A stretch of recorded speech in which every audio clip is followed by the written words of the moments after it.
Okay, we're back. I got to do one thing here that I didn't set up right. Hold on one second. I'm starting a little late tonight because things have been fun. But we're almost there. I'm verging on it. Almost got it. Um, and now the video. Oh, yes, because I went there. That's better. So we are back with Crone's Crucible, just a touch late on the live stream. Sorry about that, but we're raring to go. We're coming down to the wire on this game. A lot of things in the works and a lot of things behind the scenes that have been going on. This week, um, while they were off stream, Cashin, during the interim where they left the parade and had some conversations and things, and then went back to the Troll Skull, Cashin decided to have a trip over to the Blackstaff's tower and had a few things that went on. So as you are in the Troll Skull, I am going to ask Cashin to kind of catch you up on anything that he feels that you need to know related to that information. So tell people what we role played out. Yes, basically what Cashin would be telling them. All right. So first thing first is that when he re-enters the tavern, he'd be wearing a certain type of hat that makes him look mildly debonair.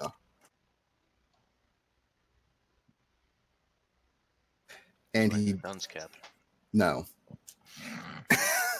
And he just tips his hat at them and says back to Nakri, "Well, I'm back from the Blackstaff's tower, and I have some things to tell."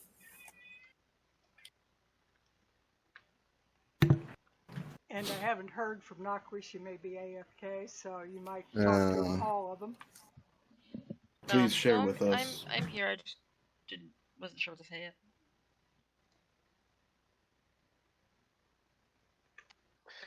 As Cashin gets ready to reveal his news, Rel walks out of the kitchen with a big steaming pan and says, "Well, I'm back from the kitchen and I've got soup. Get a bowl."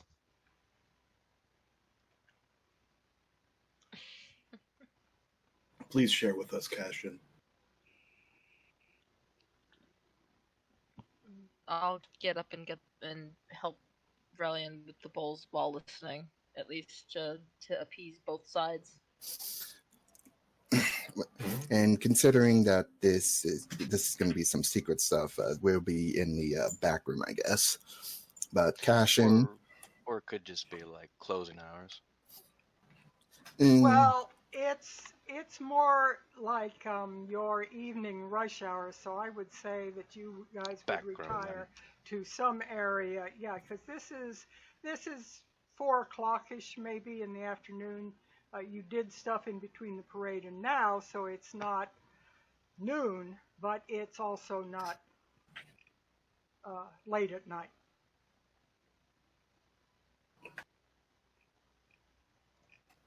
So after sitting down for soup, Cashin regales them. "Well, it took me a while to get there. Had to not draw attention to myself, but when I got to the tower, well, I told the Blackstaff of all that we knew and what the plan is." Okay. You're sure that your contacts in the Blackstaff are trustworthy? Oh, yes, definitely. She may not have a good relationship with the Open Lord, but you don't become Blackstaff unless you have some skill in magics and you have a deep loyalty to Waterdeep itself. Anyway, she has promised aid, first in the form of this, and he tips his hat. This thing may be old, but it should help if I need to disguise myself. Okay. The second thing that she has promised is a layout of the manor. The first floor, anyway. Apparently, the second, third, whatever, most people don't know. Or it's hard to get to. Either way, it'll help us. It's way better than nothing. Better than going in blind.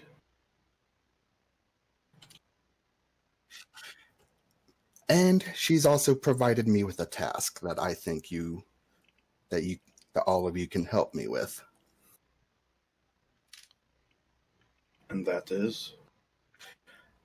Apparently, someone has been continuing to incite this gang war between the Zentarum and the Xanathar. One Harko Swornhold. Do I recognize the name? Madam DM? No, you do not recognize it, but actually Cashin would. He recognized the name when she told it to him as someone he knew quite a number of years ago. The guy was kicked, he knows the guy was kicked out of Waterdeep. He was really a scuzz. He was a lowlife. He dealt in all kinds of drugs and illicit operations, even slavery and so forth. He was tossed into jail repeatedly. None of his illicit operations were severe enough to get a death penalty, but after beatings and everything else, they couldn't seem to break him. He had a lot of ties with Xanathar. They finally threw him out of the city, exiled him from the city, and apparently he has returned. So Cashin just says, Harko's a lowlife. He was former adventurer, exiled like 3 years ago. I forget what it was, like bribery. Anyway, the Xanathar apparently has been, the Xanathar have been getting him to rile up the people in the dock wards about this whole thing against the Zentarum and who else was it? Basically the Lord's Council. He's rabble-rousing, telling The them Lord's Alliance? Yeah, the Lord's Alliance, the Lord's, and the actual Lord's Council. He's against nobles, and the Zentarum is basically what he's rabble-rousing about. Yeah, so this guy is scum. Dealt with smuggled goods, the bad stuff, and he's also a liar and a cheat at card games. My gosh, the worst sin of all. You sound like you know him personally. We used to gamble, drink every now and then. He stole my boots. Basically, to get you the information that you need, Cashin has been given license to kill. He doesn't. Yeah. This guy has not listened to what they've said. They've done everything they can. He doesn't have crimes that would cause the death penalty, but he is a real pain in the arse. And he just keeps coming back. Yeah, and he's re-entered the city illegally, so Cashin just says to them, I've been given clear orders to stick him like a pig and make it look like Xanathar did it. And this was from who? The Blackstaff.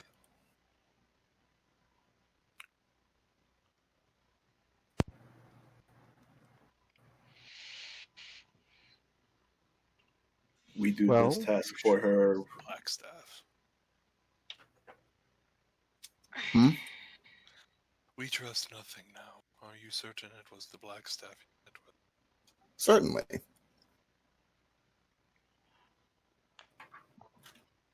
You alright there, Epi? You look like you bit a toenail of a toadhopper. We are simply overly cautious these days regarding identities. Epiphany does bring up a point because of someone masquerading as the Open Lord. You say that you saw the Blackstaff at the Blackstaff's own tower. Yes. That leads to some credibility in his quest, Epiphany. And this one understands that the staff will only respond to true Blackstaff, was she able to wield it? DM answer, she wasn't wielding magic at the time he was in her office. But, He's talking specifically about the staff. yes, but she wasn't like doing something that she was wielding it. It was there, present and in its holder, but it was not being held by her at the time. I've known the Blackstaff for years, and even though my head's not screwed on right, I'm pretty certain it was her. Join the club. Anyway, she wants me to silence this rabble rouser. Any of you up for it? I abhor murder. So if we take this task, you're the one that's going to commit it. We are not in a position to dissuade you from performing such actions. However, do we not have our own timetable that we are operating on? We have tomorrow. Do we know where this Harkin is right now? He should be in the dock wards. Still trying to rile people up. I've got two questions for you, Cece. One, what's the parameters for collateral damage? I assume none. That's unfortunate. I'm willing to help you. Fireball. Anyway, my second question is, you said that hat lets you disguise yourself? Certainly. But it has limited uses. Otherwise, it'll just be a normal hat. Rillian is now eyeing the hat for a bit, and he says, okay.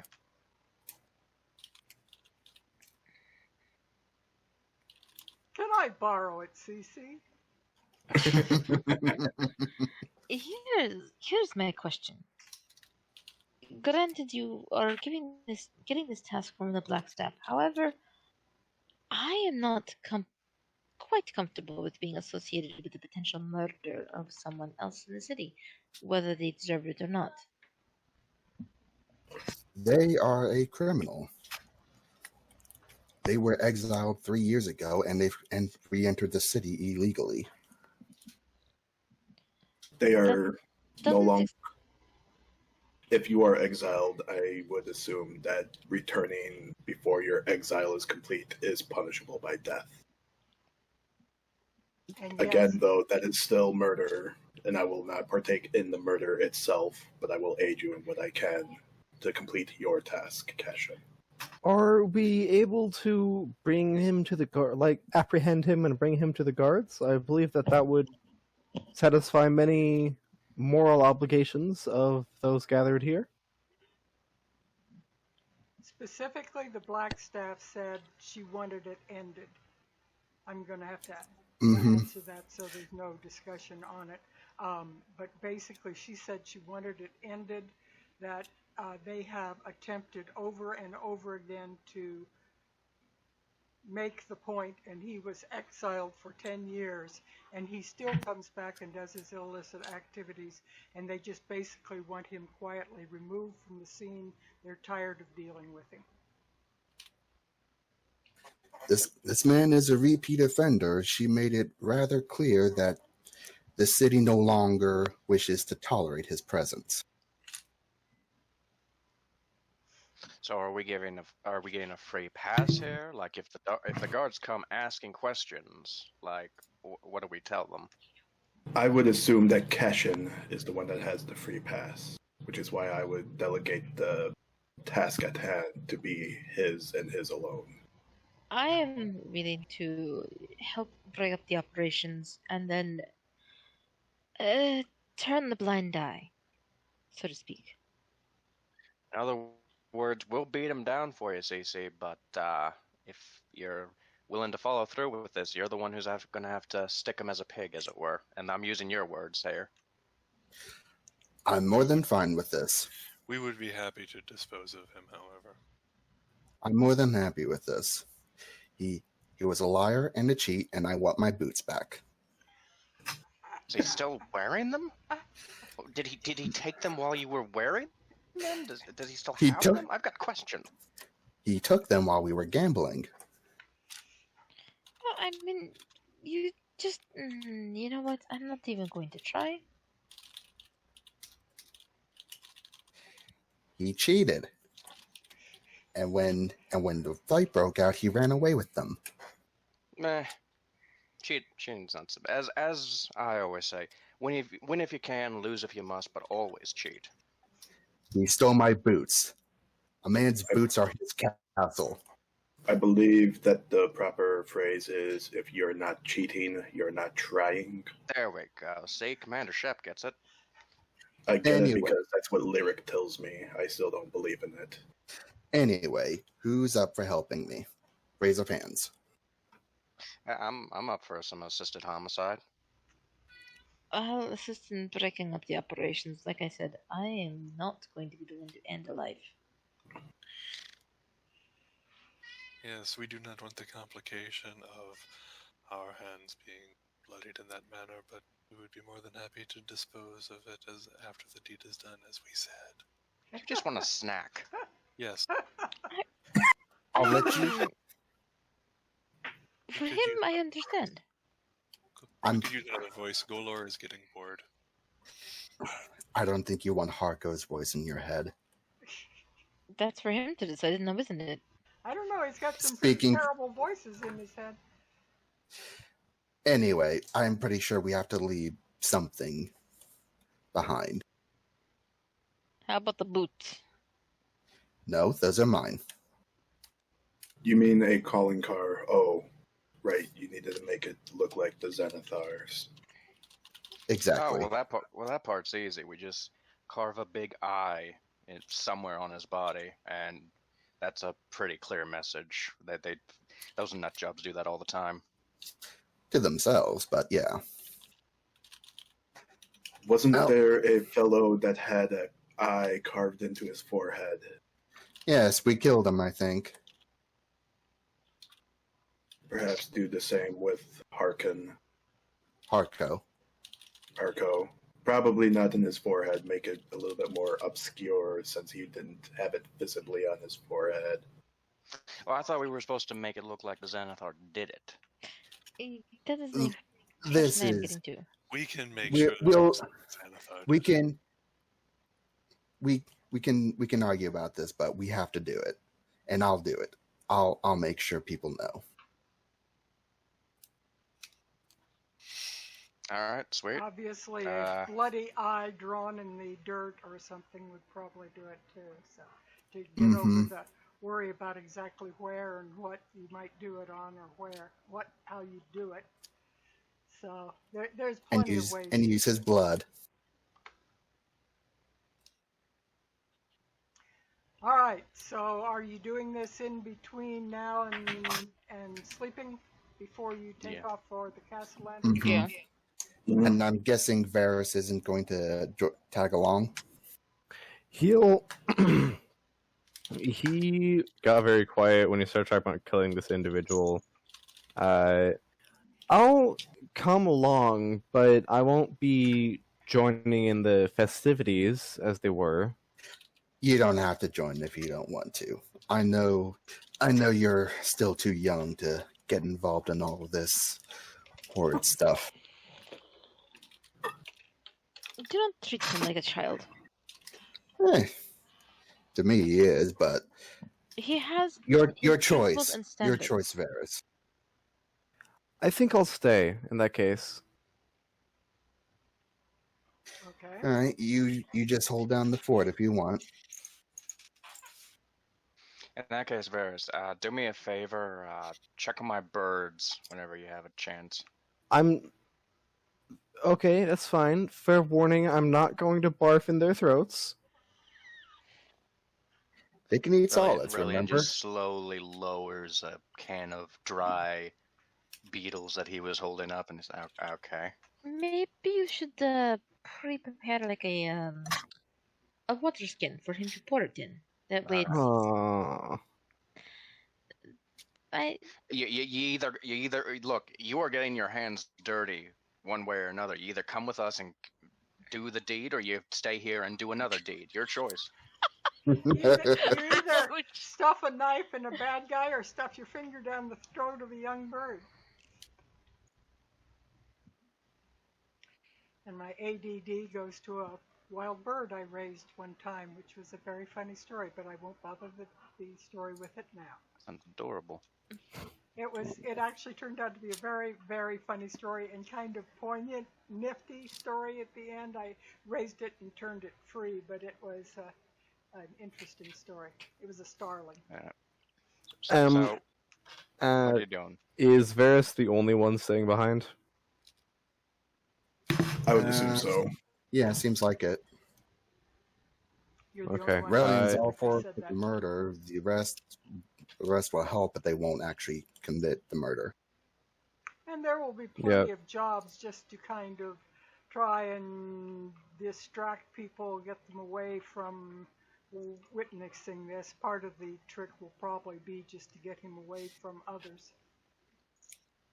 Mm-hmm. Yeah, Varys will go, but same thing is that he's not actually going to kill the guy. There we go. See? Question. Belen, do you have anything that might assist with making us look like members of Xanathars? I can only disguise myself and turn people invisible. Sorry to say. I do illusions and I do things that go boom. That's pretty much my two tricks. If you want to go invisible, I can help you. Or if you want me to go look like someone else, I can help you. But I'm not very good at transfiguring someone else. No, that's fine. I figured it just to make it a little easier. If to help facilitate the reasoning for his death, if we went in looking like some of the members of the group, then it could easily be brushed off as that. It happened that way. Mm-hmm. Anyway, Like I said, we can talk it over while we get there. Quietly. Are you taking a hack to get over there quickly since it's all the way across at the docks? Yeah. Cashin will pay. How much is it again?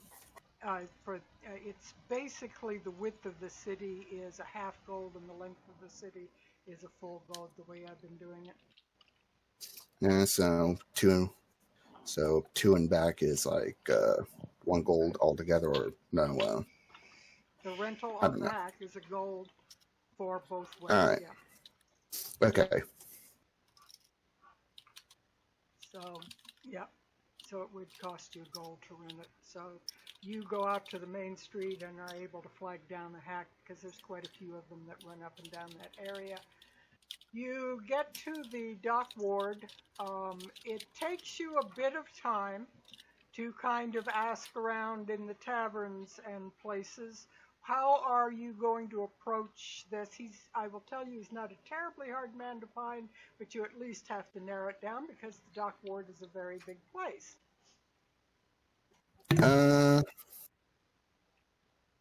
Should I go do my thing?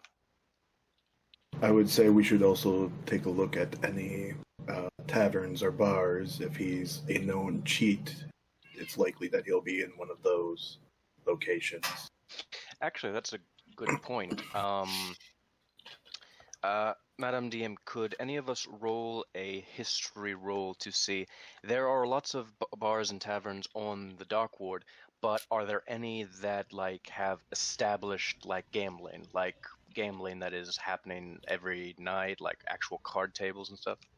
You have visited almost all of the bars in the dock ward, so you would have advantage. I'm swinging down to the dock ward to see if I don't still have the names up there of the taverns showing. I don't remember if I do or not. Yeah, there's at least 3 that I see. Saloon, Hanged Man, and Mule Skull. Yeah, okay, there we go. Oh, and Pegasus, that's 4. Yeah, there were like 7 of them that you visited, and you would know that some of the snootier elf ones that you visited were the ones that either were very upper class. They might have had their gambling in the back room, but it would have been high stakes, noble sort of thing. And you would be aware that the Pegasus and the saloon were both ones that really catered to sailors. The Mule Skull would tend to have, since they also catered heavily to sailors, they would have random gambling. They were a little bit more of a cheesy establishment, and they tended to, if people gambled at their tables, that was their problem. They weren't running the tables, however. But the Pegasus and the saloon actually had house-run tables. And the Hangman? The Hangman has tables, but it caters to just a little bit more of a different clientele. That's the kind of place that Xanathar would be seen in. Mule Skull first. When you come Deceive. When you come in, I'm going to roll real quickly here on a commoner. I want to see how good his see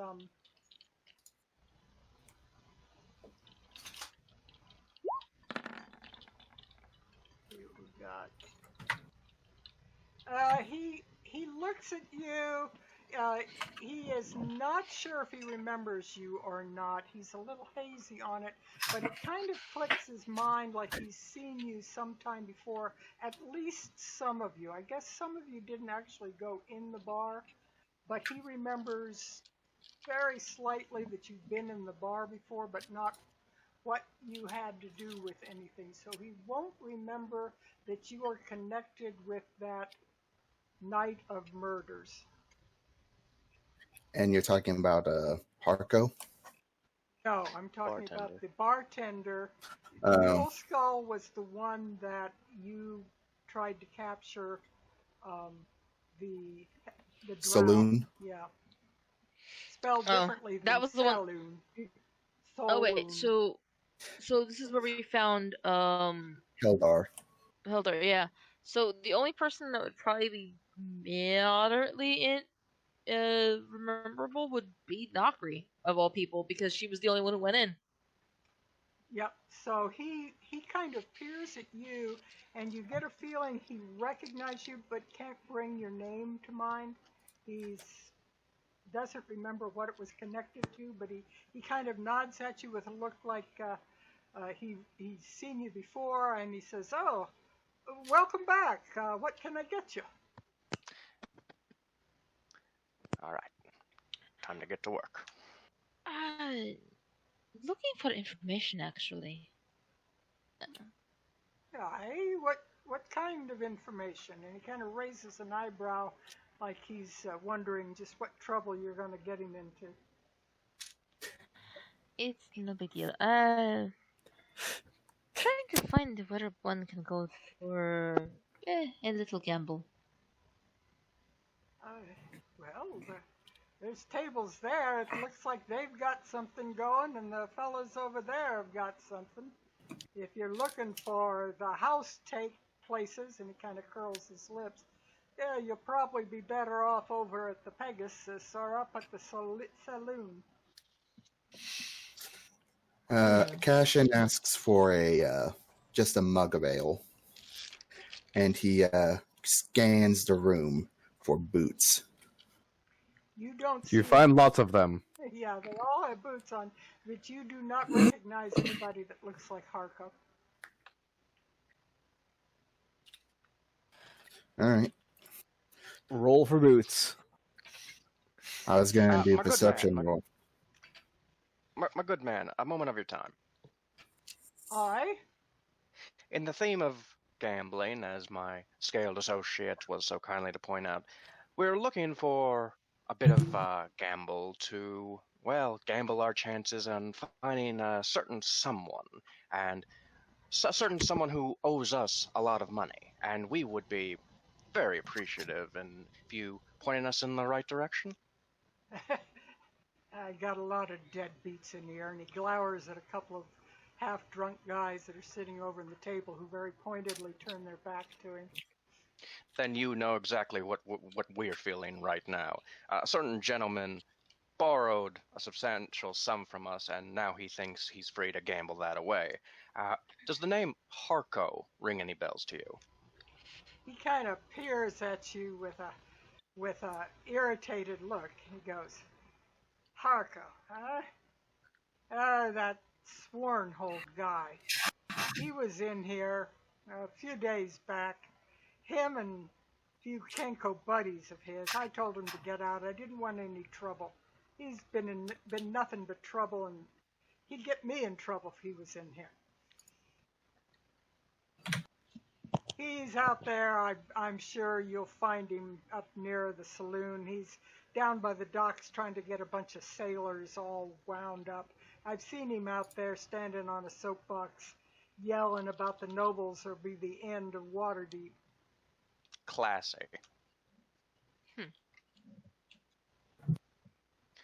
Well, thank you so much for your trouble, sir. Relian will actually slide a gold piece over to him. For your trouble, and for you to have yourself a very merry little evening. "Thank you, sir. Thank you. Good luck with it. I really don't mind if I never see him again. Just get him out of the city.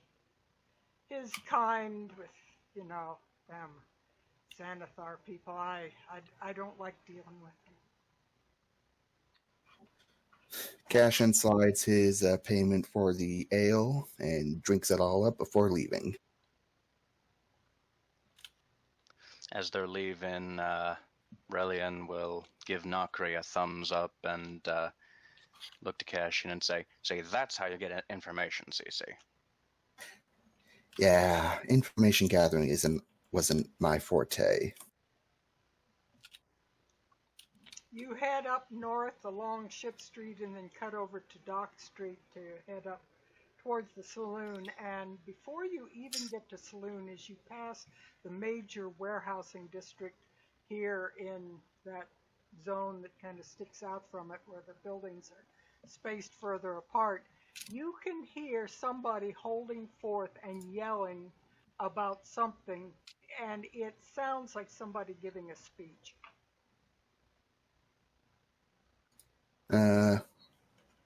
Cashin will quietly put the hat on and make his way towards the noise. When you get down in the actual wharf area, you are able to spot, you don't even need a perception roll. You clearly recognize Harco. He doesn't have a hood on. He's not trying to hide himself. He is standing forth. He is swinging papers around in both hands, waving them and yelling about how the open lord is against honest working folk and they just want them to starve, and he's just railing forth fit to be tied while these Kenko kind of stand behind him like bodyguards and keep an eye on it. There's a group, kind of a mob of sailors standing in front of him. They are a mixed bag as far as what you're seeing. Some of them are irritated. They look at him, wave their hand, walk away from him. They're not interested in what garbage he's got to peddle. Some of the others, however, are pretty interested. The ones that look a little bit more down on their luck are looking like they're kind of interested in what he's talking about. So they are paying attention. So he's got this little small circle of interested partakers in front of him. And does Cashin see him wearing his boots? Give me a perception on that one, just to see. I mean, it's been a while since you've seen your old friends. Old friend. Yeah, in spite of the fact that they look quite a bit worse for wear, you would say that you actually, you spot the boots. You look at them and they have that old fold on top that you recognize very well. Cashin Cashin narrows his eyes. He has not been taking care of my goddamn boots. Okay, Cece, I'm just gonna flat out tell you, if you mention your boots one more time, they better be a magical item. They are. I'm sorry. What did you say? They are. Okay, well that changes things.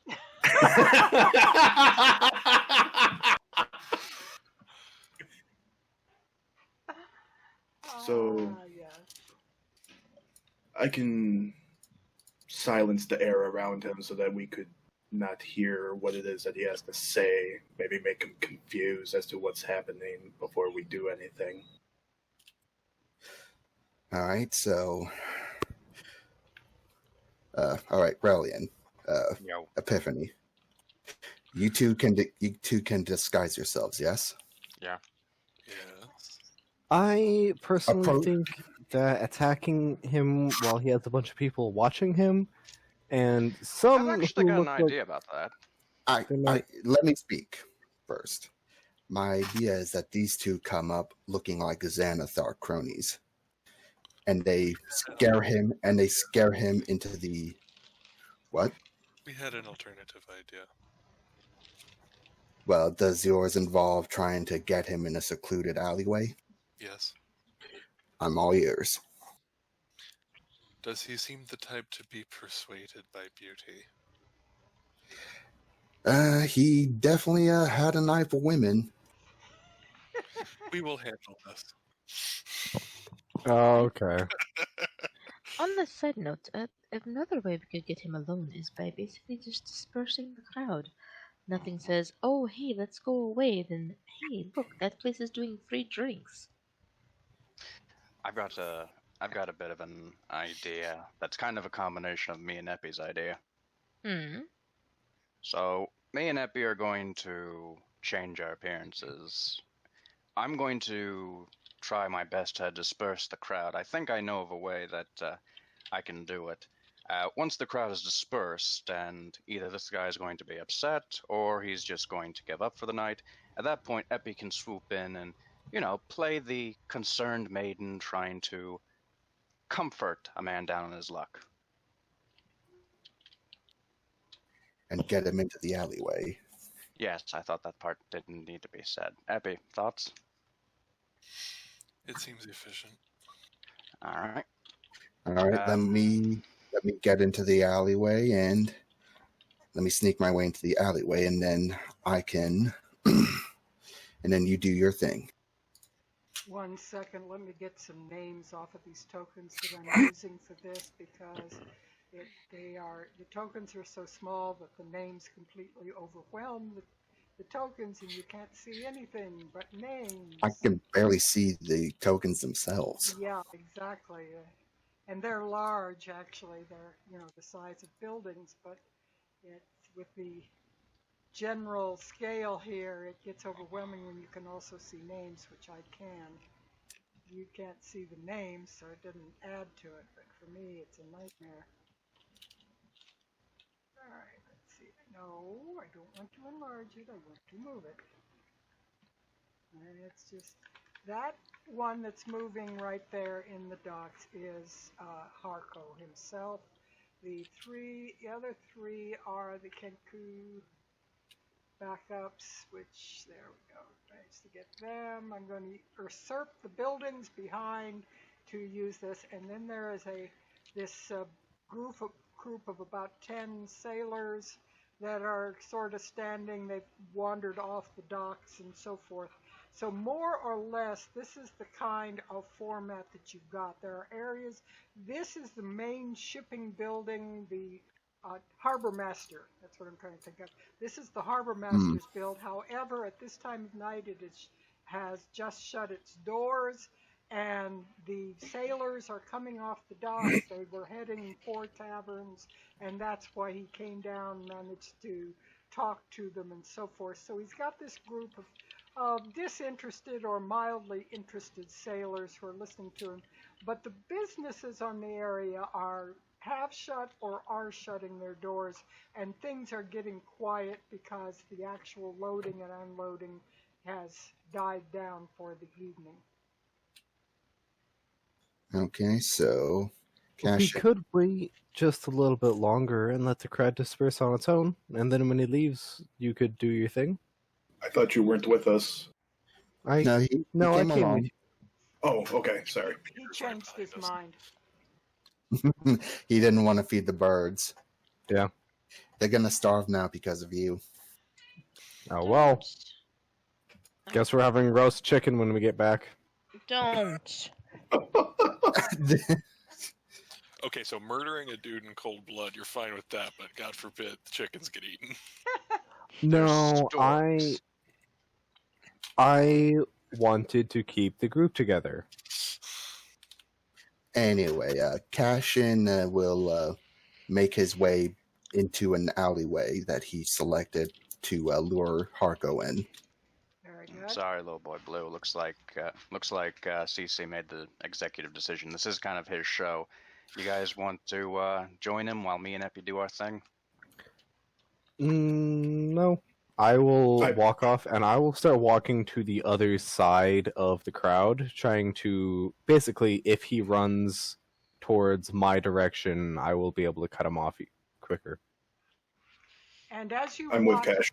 and as you watch this group, the group doesn't get larger or smaller. As one or two sailors might come up to see what he's got to say, another one or two will drift off to the bars.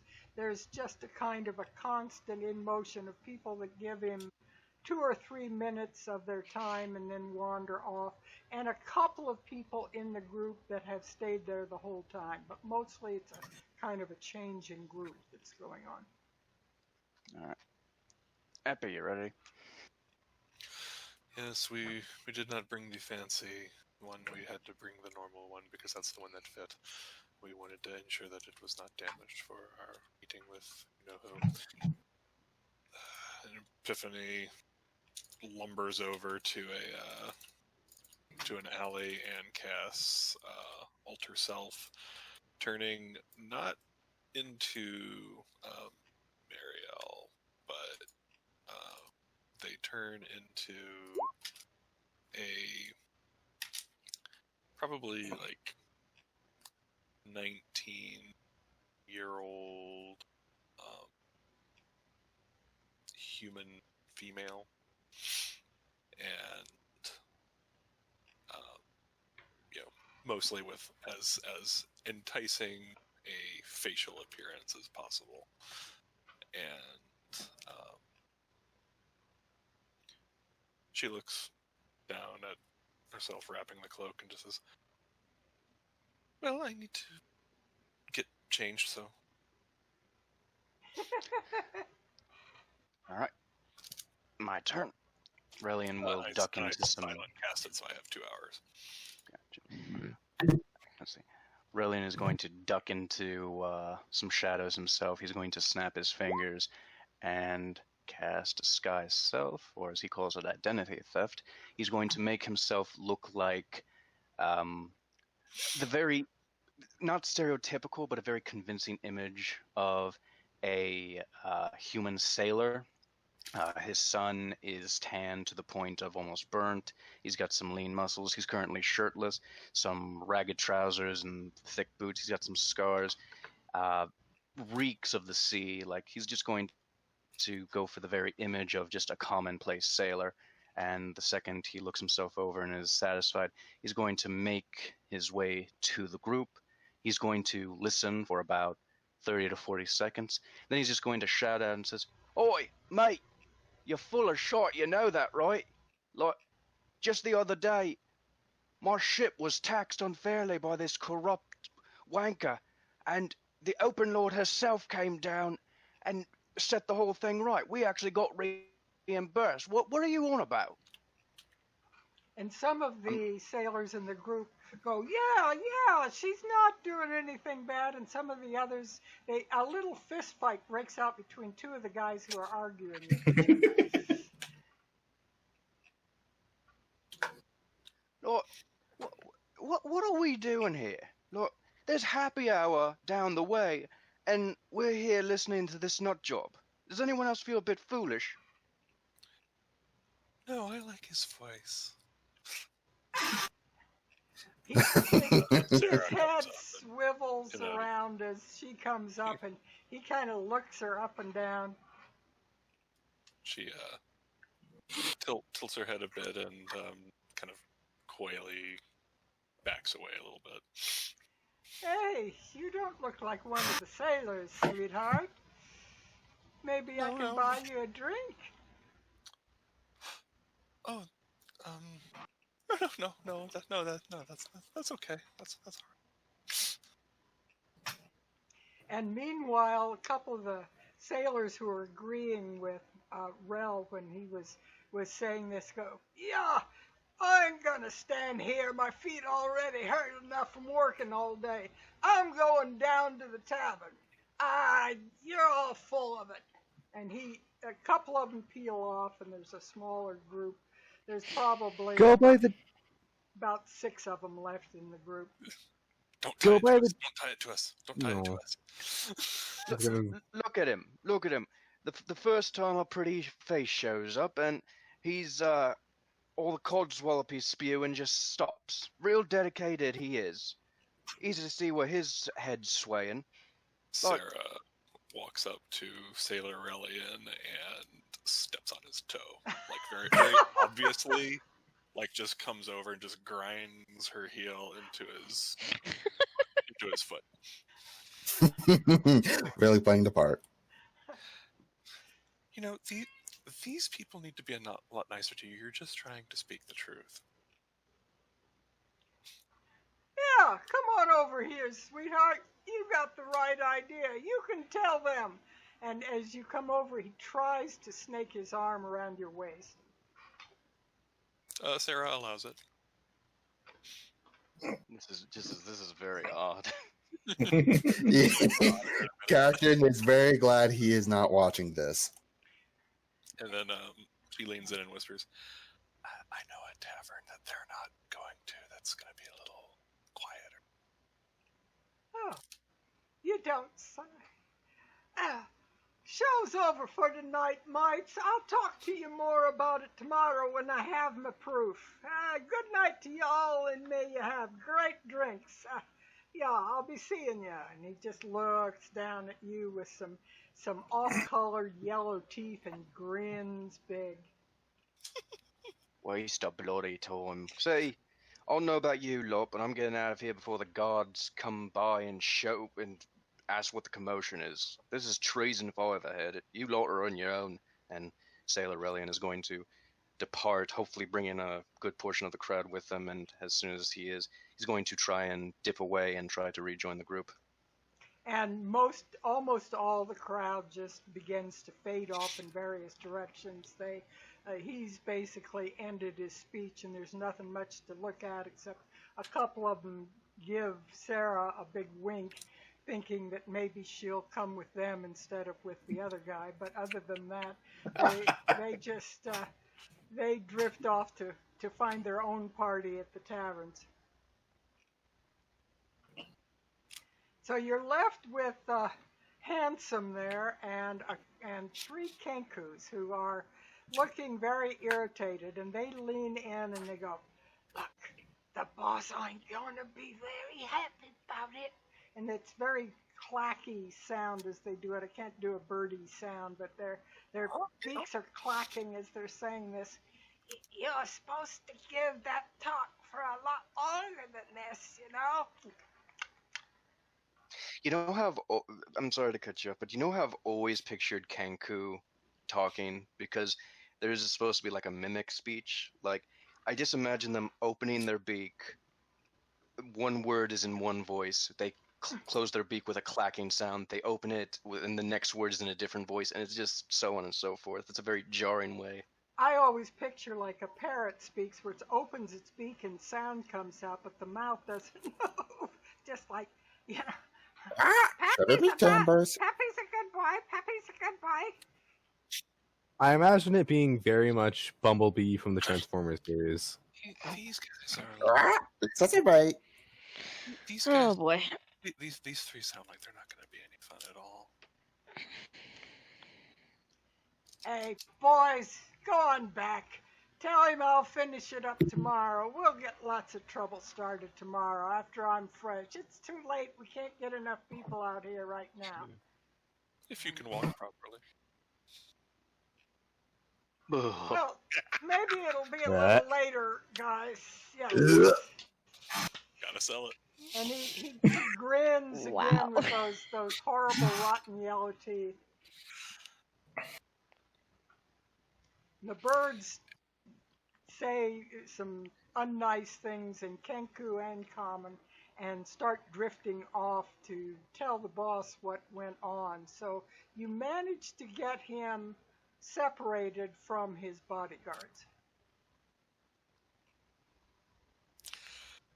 It's not too far away, but it's this direction. Come on. And she like tries to whack him on the behind to get him to motivate him further. And knowing that there are some bars up that way and also some red light districts and what have you up that way, he will just grin and follow her up the alley. And that same alley, Cashin already has his rapier ready. And the moment he sees him, he is going to rush him. Okay, let me get some... Shepard is standing behind Cashin right now. Let me get some individual tokens up on this so that we actually can roll for stuff. And if this will just... That'll do, though. I'll move closer towards Varys and then gently nudge his shoulder. I know we're not exactly for what's happening over there, but just in case those little ones come running to assist, are you down for stopping them? Yes, I am more than okay with knocking some heads together. I just... Look, the first time I ever killed someone was that Duergar down in the sewers, and that was by accident. So... I wouldn't say accident, that was more like self-defense. Trust me when I say, if you need to talk about this, I am more than willing to do it. The first death at the hand is never the easiest one. You get all these tokens on and shrink down so you can actually... That was not what I wanted to do. Regardless, yes, I will make sure that his cronies don't come running. Okay. And make them the right in proportion to what everything else is here. And we'll move them down into the alleyway. I may have to zoom in my whole screen, not just the map, because I can't grab anything. So let me do a bit of a zoom in. Ooh, that's too much. Try getting it out a bit from that.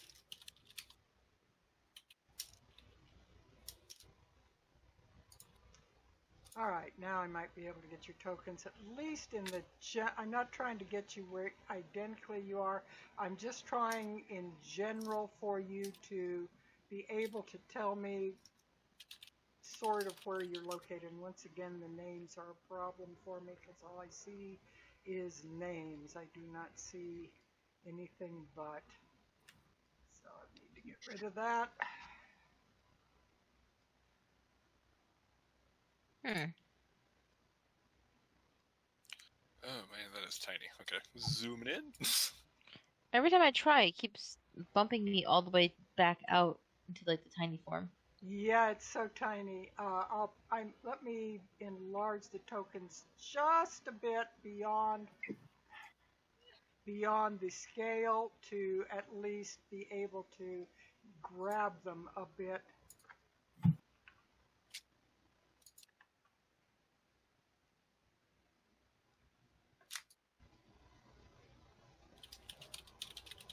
So Epiphany and he is there.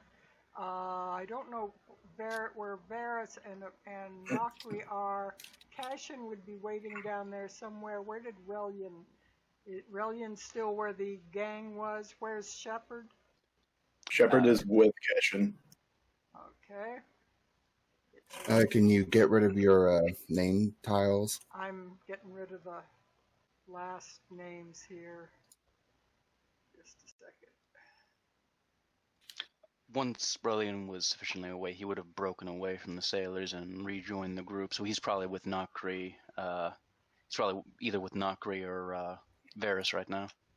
Or are they together? We're together. I'm just trying to remember where the the little Kenku were located before. Oh, sorry. The Kenku They were right, here, but now they're yeah, they here. were up in the corner there of that broad alley and narrow alley, and the Kenku have wandered off south down Dock Street. So they're So basically, we're just guarding the south end of the street unless they come running. Mm-hmm. okay. That's basically what I'm doing, yeah. So basically, you've now got an ability to roll for what you're doing. So what exactly are you doing with related to how you'll make this go down? Cashin is going to wait until he's waiting in an adjacent alleyway until Harko comes walking by it. He's immediately just going to rush Harko and just stick him. Okay, so you're basically, it won't let me grab you because there's not enough of a spot, so I'll put you there, bigger, and then shrink it down. So basically, you guys are kind of back like that in where you are, as Sarah, quote, and Harko come walking by out towards Dock Street. So this is kind of the situation that we've got right now. Okay. All right. So, Sarah, you're leading the pack there. Yeah, so Sarah will guide him towards this direction. Okay, and you pass the open But alley. all the while, specifically trying to make small talk with him so that his attention is directed at her more than specifically where they're walking, like asking him questions about his travels and where all he's been, what sort of interesting people he's met, and do you have any other good stories? Oh yeah, he'll regale you about all kinds of adventure stories, and each one of the stories gets wilder, and he begins to kind of regale you with stories of his bloodthirsty background, just trying to see what all you will accept from him. He's telling you more and more stories about what he's really done, which are really pretty disgusting stories. The more gruesome and twisted they get, the kind of more into it she seems, until eventually she asks, "Can I join you on one?" Oh, sweetheart. Well, I'll have to take you down to talk to the big guy to see if you want to join in the crew. You might just fit in. Now, of course, you understand you'll be under my tutelage, not the others. Oh, of course. It's just through this alley. When we get there, you can tell me maybe the next steps. I would just, and then as they sort of get to where Cassian is, she says, "I would love to see something really gruesome." And does Cashin hear this? Probably. That's your cue. All right. As soon as Harko gets near him, Cashin is immediately going to just surprise him. Yeah, I'm going to just give you a surprise round because all of his attention is on Sarah. All right, so surprise round, and so oof. Cashin Yeah. leaps out, but he reaches to grab Sarah just as you leapt out, and he manages to bend forward just as the attack goes by, and he feels you brush, and he immediately tries to throw Sarah aside to protect her and whirls to defend himself. Roll for initiative. Ding, ding, ding, ding, ding, ding, ding, ding, ding. Or at least that's a good roll. Yeah. I hate cleric rolls. At least Hey, I you're hit the cleric roll today. at least you're ahead of Harko. That's true. Everybody roll for initiative, even the ones that aren't in fight, because I need to have your movements and so forth. Now that's a cleric roll. I don't care anymore. God. So if everybody gets below 10, does that's kind of like its own initiative, right? Sorry to tell you. Harko's got a long roll, bad roll too, so he's not going to be going for a bit as the group of you do whatever you're going to do. Let me put it over here and make it easier to see what we've got. So the first one up is Varus. He's just keeping watch, making sure that nobody's trying to run into the alley. All right, Cashin, you get another try at this. Fortunately, you can always still use sneak attack.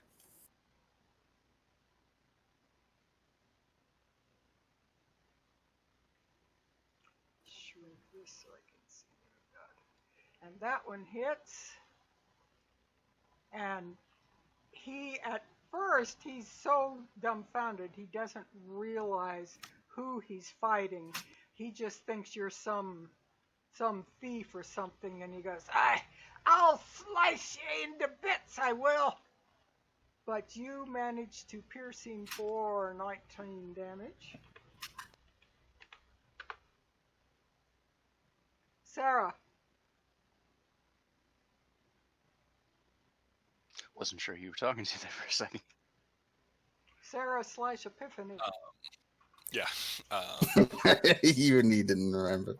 Sarah, how far away is Cashin from me? Not far out of melee range, pretty close to melee range. I wouldn't argue if you wanted to push it, because he pushed you aside as Cashin was coming forward, so you wouldn't be any more than an arm's length from him. Yeah, so he's okay. So he's within a 10-foot radius. Okay, I won't smack him.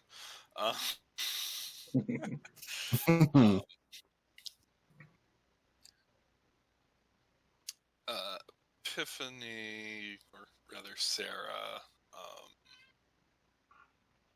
will make a good vocal show of, and then hopefully in the confusion, he doesn't notice that a poison tip, a stinger tipped tail shoots out from under the dress and tries to stab him in the back. Oh, that definitely got him. What part of his back did you stab him in? His shoulder or his backbone or what? Kidneys.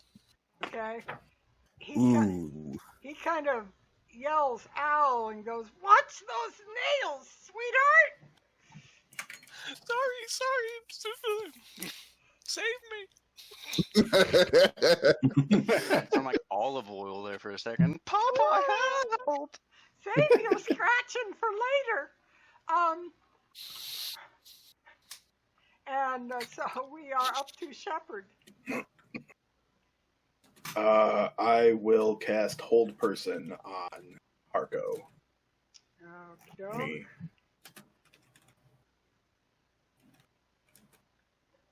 So you have to make a Wisdom DC 15. 15. Okay, Wisdom. He rolls a 6, a lovely 6. He is held. Paralyzed. Now, he is paralyzed. Totally paralyzed, so he can't attack. All right. And you have concentration, so let me get a dot on you so that I remember you're concentrating. And he is now orange. Yeah. He's turned into an Oompa Loompa. Get it off. Yeah. I won't say anything about orange hair. I'm sorry. I won't say anything. So yeah, I cast Hold Person and then I just cross my arms, watching, and that'll end my turn. Okay, Relian.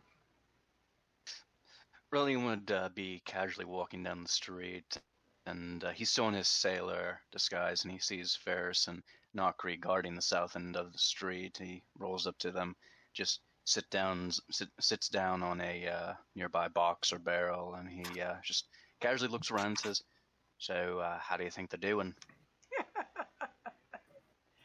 They're probably fine. They sound to be doing all right so far. And I'm looking to see it just lasts for the duration, right? He doesn't get a roll on each of his turns. He gets a roll on the end of each of its turns for up to 1 minute, so basically 10 turns. Okay, so he can't do anything besides roll for a save. And that was a wisdom save, so let me try again. He rolls a 15. What was your DC? That's 15. Okay. He manages... At least he couldn't do anything. Wasn't able to attack that round, but as he struggles and fights, you can see his face grimacing as he's trying to break free from this paralyzed. His eyes are watering a bit, is about all he can move. But he finally manages to break the hold of it just as it becomes Nokri's turn.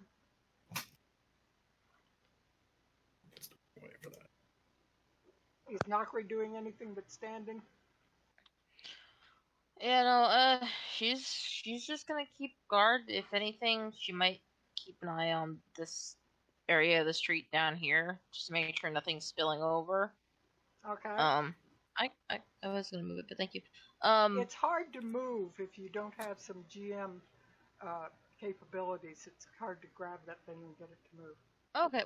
Well, I mean, I zoomed in really close, so yeah. I'm at like 250%. You can't so get, I can kind of. You can't get a blank in the middle of it as part of the trouble to move it, so it's a real trick. Yeah, this is true.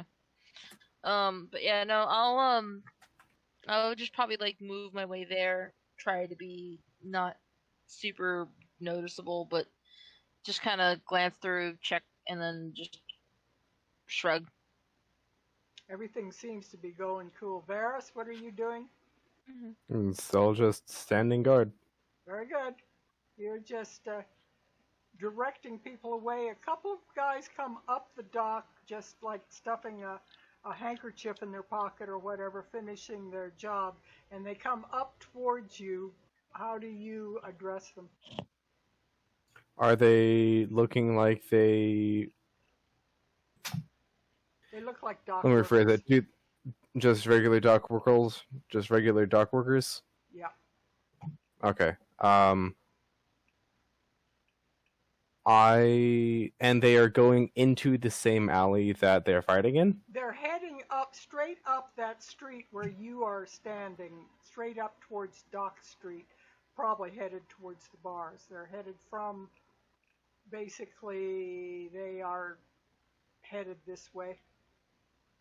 If they're not trying to get into where I'm guarding, I don't care. I just watch them as they go by.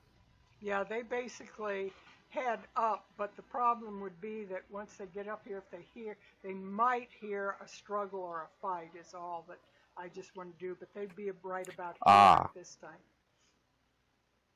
Okay. I'll let them get a little bit closer. Then if they do approach close enough in the time of this round, I would say, hey, careful. I heard that they were doing some construction on the road up there. You might want to take a...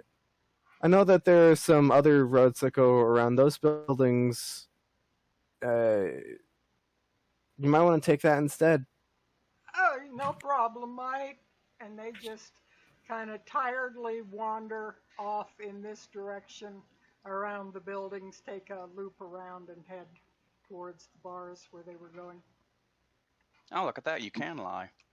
I was just going to wait for this to happen. I was like, yeah, that's not suspicious or anything.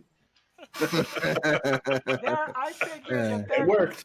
They're it worked. tired. They don't want any interference. It's not anything out of their way, and maybe even shorter. So they just, yeah, whatever, mate. And Even if they don't believe him, they still don't. They know he's probably into something. They don't want any part of it. Exactly. You know, bad stuff happened down in the docks all the time, and they're just like, nope, we'll just go this way. No problem, mate. So you head them off, and they head away from the thing. Okay, Cashin, give it another try. Cashin isn't really even saying anything. He's just keeping his face hidden underneath the stylish swashbuckler's hat as he slashes at Harko again. Another hit, and that's 20. Yeah, and he's starting to look like he's getting the worst of the fight.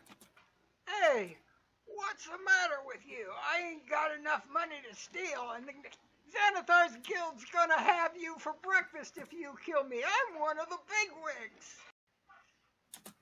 And I don't even need an insight roll to know that he's lying. Give me a deception roll versus his perception, if you would. Yeah, you're able to continue to keep the hat down. He still does not recognize who you are. Sarah. Save me! And are you hitting him or are you stabbing him again? Slashing him with corrosive claws, but trying to like time it so that it's with one of Cashin's like slashes. Okay. Let's see. That is not a hit, however. Ah, damn it. Shepard? He is no longer. No. Yep. No. This is not how it goes, and I'm gonna hold person again. Okay. So another DC 15 Wisdom save throw. Is done. That doesn't look like a good one. Nope, that's a 5. I can tell before this even comes up because the bars for a good roll they're apart, and for a bad roll they're like this, and I can tell ahead of time. This one was like this, and I'm like, nope, that's not a good roll. It's a 5. So yep, he is Alright, held so again. Yep. Then I'll just cross my arms once more, and I will end my turn. I'm not here to fight. I'm just here to be a badass. I'm not here to fight. I'm here to facilitate the fighting. I'm not here to do the killing. Someone I'm else here to is. be an accessory. Accessory to murder, yeah. Yeah. Yeah. Well, you Sure, all your have mother's very calling. proud. Most of you have My mother calling is cards very in proud. your. I don't kill people. I have people to do that for me. Most of you have calling cards in your possession for your renown, so yeah, you probably would manage to have the guards look the other way if they came. All right, so he can't do anything this round, but he's going to try again to get out of it. That's a wide bar. He rolled an 18. So he God. once again. He's not good at the initial throw, but he's good at his turn. The adrenaline. Yeah. When he realizes he's stuck, Life or death as stakes. he comes out, he goes, "What's the matter with you? And what are you doing to me?" And he starts like taking a step back and backing away just a little bit from both you and this female that keeps scratching him on the back. He's like, "What the hey is going on?" Nakri, are you staying where you are? I'm giving an listen over to see how it kind of hear how it's going, and yeah, I'm not gonna get involved directly, mainly because it wouldn't be her thing to try and kill a person like this. I think you skipped me. You did. You skipped Aurelian. No. Well, that was after Shepard somehow. Yeah, probably was scrolled up and I didn't see the name at the top. Take it now, Rel. Brilliant is actually going to perk up and says, "Oh, sounds like they're having a bit of trouble now." He's going to pick himself up and he's going to saunter over towards near the entrance of the alleyway. Could I peer into the entrance of the alleyway in 30 feet? Are you going around past Varus or around past Nakri? Nakri seems to be the quicker way. I would say, you could get to there in 30 feet, but not any further. This is a pretty big map. Okay, in that case, yeah, he's just going to... Well, I don't know that, so I can't metagame. So, yeah, he's just going to start sauntering over past Nakri and make his way over towards the alley. Still in his sailor's disguise. About all you would see at that point would just be the girl Sarah doing something at there at the end. You wouldn't be able to see the other people because they'd be around the corner of the building. So now, Varys, are you doing anything as this yelling intensifies down the alley? It is getting louder. Yes. I will peek into the corner just long enough to cast silence. All right. What's the radius on that? It is a...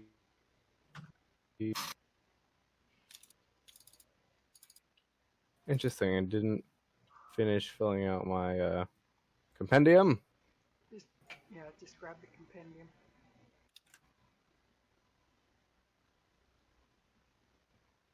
"20-foot radius sphere centered on a point that you choose within range." Okay, let me make it so everybody can see that aura. And so the area of the immediate battle is now quiet. Interesting, I didn't make that square, but it came out square. Question. Does the shepherd need a verbal component to cast Hold Person? I believe so. I would recognize if, because people do go ahead of me, that if I don't hear any noise, I think I could recognize the silent spell since it's one of my active spell list. And he would actually be out of that radius. He would be back behind Cashin, so he would be out of it. He's just casting at a distance, so he's safe at this moment. All right. So it is silent around this guy. His yells no longer penetrate out into the streets, so no one is hearing him yell. In fact, he's not even hearing himself yell or anything Cashin is saying. Cashin, what are you doing? No one can hear you die. In space, nobody can hear you scream. Cashin notices the lack of sound now, but he just presses on. Hit for 19. Oh, this guy falls to one knee. You see, you can read his lips as he falls down, and you can see him mouth out. He's probably saying it, but you can't hear it. He mouths out, "Who are you?" Cashin will kneel down and then pull his face up and let him take a good look at him. Picture him pulling his entire face up. Pull his head up. Yeah. You get it. I still, like the things in the movies where they reach down. Now to find out who he really was. Old man Cashin. Yeah. Wow. Yeah, he lets Harko get a good look at his face. Sarah, there is a nearly dead man in front of you. What are you going to do? Well, we said we were gonna let Cashin do the killing blow. So what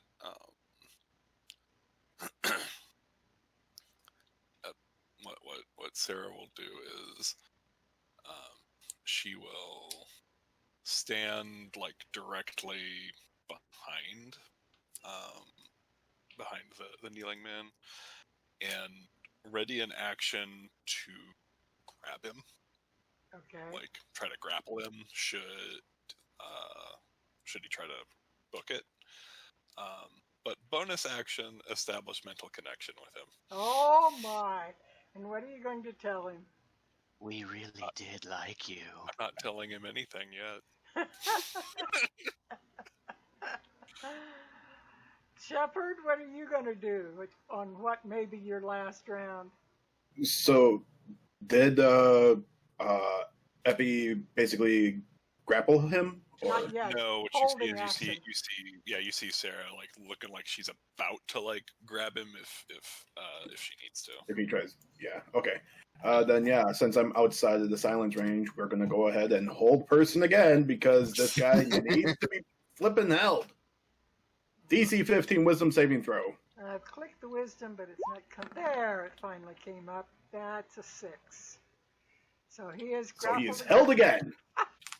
He's not getting any actions. He keeps breaking it, but he's not able to do anything about it. It's still effective. Yeah. It's starting to really get me angry. I've wasted 3 spells on him. Take a hint, Harko. Sarah messages him and says, "This reminds me of that time in Luxcan with the 3 maids that you told me about." Wow. You mentally see his mind like it starts thinking about you, and there's this like big question mark over the picture that is forming in his mind, and he's very confused. Relian? Okay. So at this point, I assume I've got enough headway to actually start entering the alleyway. Yeah. Ryland's not going to do anything. He's just still in his sailor disguise. He's got his hands behind his back. He's entering the alley. He's going to come around and make sure that this guy can see him, the sailor that was disrupting his speech, and he gives Sailor Rillian looks at Epi on the guy's back. He looks down at Harko and says, "Tonight is in your night, mate." He wouldn't be To which we all say, Yeah. Unfortunately can't hear anything because of No the sound silence would spell. go into that, but yeah, he just see if he's frozen in that direction, his eyes would like click over towards you, and this And he is just waves at him. One very confused man. He's going to try one last try to break that spell. No whammy. He broke it. Critted it. Wow. Life or death.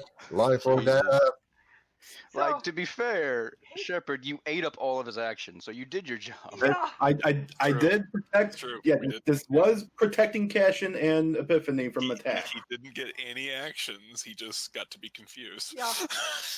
and he couldn't move because of the paralyzation. He like tries to stagger back from you, and he's actually going to try to move from the group of you, and his eyes I don't think are he now... can. The wisdom saving throw is at the end of his turn, Oh, yeah. so he can't move. He can't even Even move. movement is, even movement comes before, you're right. So, yeah, but he's just like Back into my arms. pulling back, looking at you guys, and again you see that, who are you? Picture out of Actually- Butch Cassidy and the Sundance Kid. Who are those guys? All right. Nakri, are you just sitting there whistling? Pretty much. Like I said, she's just like. I mean, he hasn't run out of hiding. No one's running down towards him. I'm content with staying right here. Very good. Varus, are you content? Mm-hmm. Cashin. I just remembered I had this. I think I did anyway. But Cashin sheathes his rapier and pulls out a knife. It's one of the knives that one Zentarum thug had, and he takes it up against Harko's throat, and once again he lets him have a good look at Cashin before he just slits it. The knife he does not recognize. He's too frightened to realize it's a Zentarum knife. But Cashin, he No, Xanathar. That's what I meant. Sorry. Okay. Anyway, he did not recognize what the knife was. He rolled too low an int. But he does recognize Cashin, and his mouth just drops open, and you can read his lips. He goes, "You!" And stabby with your knife. You hit, you ought to kill him. You just gotta hit him. You hit him. Magical. And how did you finish him off? Slit his throat. As she catches him as they go back, and as the blood drains, she leans in for the kiss and morphs back into Epiphany. And Oh starts God! Oh. That's his last. Wait, I don't think we. I think we need him whole. No, we don't. No, I said make him Oh. disappear. no, no.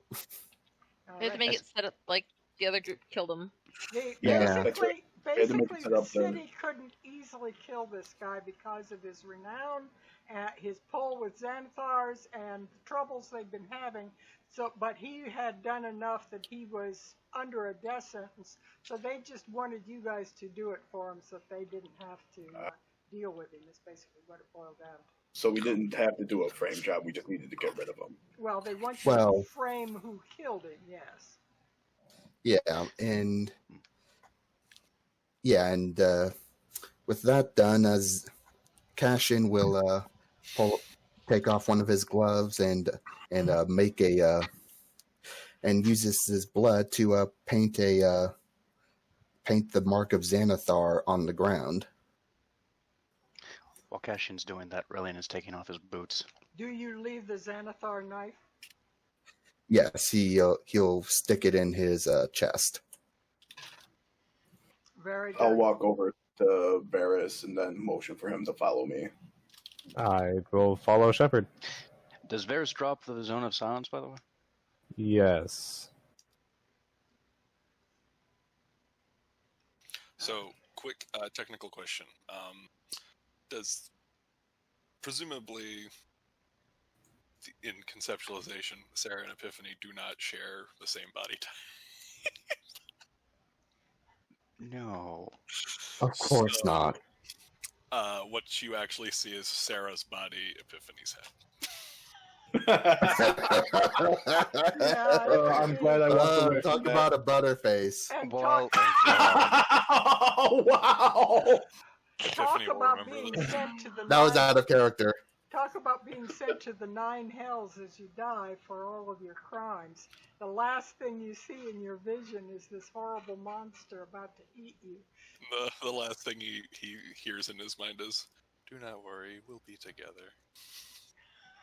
So while Cashin is doing his blood on the wall thing, and Epi is eating parts of this guy, and Relian is slowly taking off Harko's boots, and he's not being sneaky about it. He's just probably just doing this as a favor to Cashin. He's going to look over to the partially undisguised Epi and says, "You know what, Epi? I think we missed our calling in theater." I think he may have What? disconnected from Discord for a moment. You'll have to repeat that. While everyone's doing their thing and Relian's taking off Harko's boots, he looks over to the partially undisguised Epi and says, "You know what, Epi? I think we missed our calling in theater." Perhaps we can simply add theatrics to our daily life. I mean, I do that every day. And with that you mind done, Cashin puts his glove back on and says, "Well, we need to be scarce here."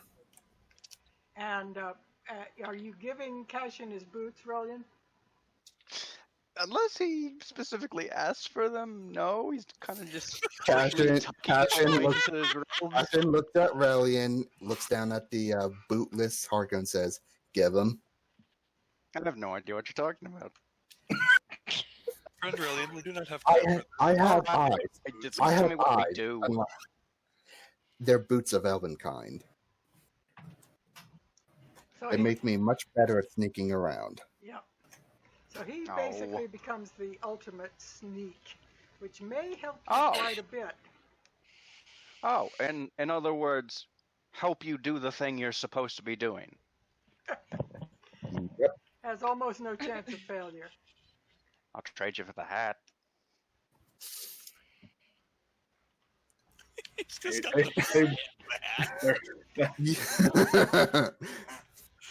Yeah, How about this? You can keep using it, but the moment its charges are gone, you give it back to me. I actually I'm like not it going very to much.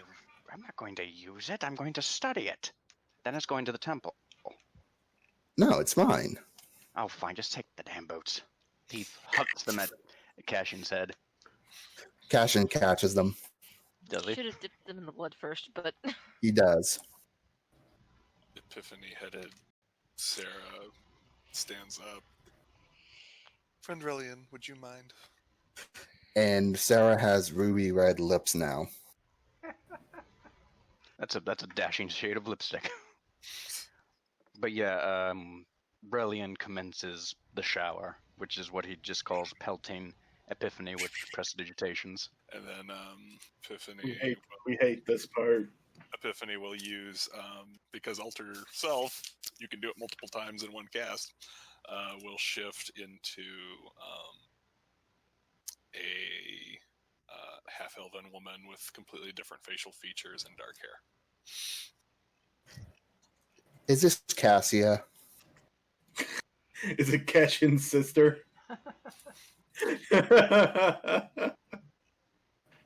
Alright, so you I guys, like that there's no response for it. maybe. He definitely Well, based it well, on let's Cashin's well, look. my name's Hilda. Now let's go. Yeah, Yep. we gotta get out of here. Yep. Cashin's gonna duck one way, so Yeah, I assume he's going no to one go. suspects. I assume he's going to go north to the Blackstaff Tower. Oh, yeah, he's gonna report this. He's gonna let everyone go back in the hack.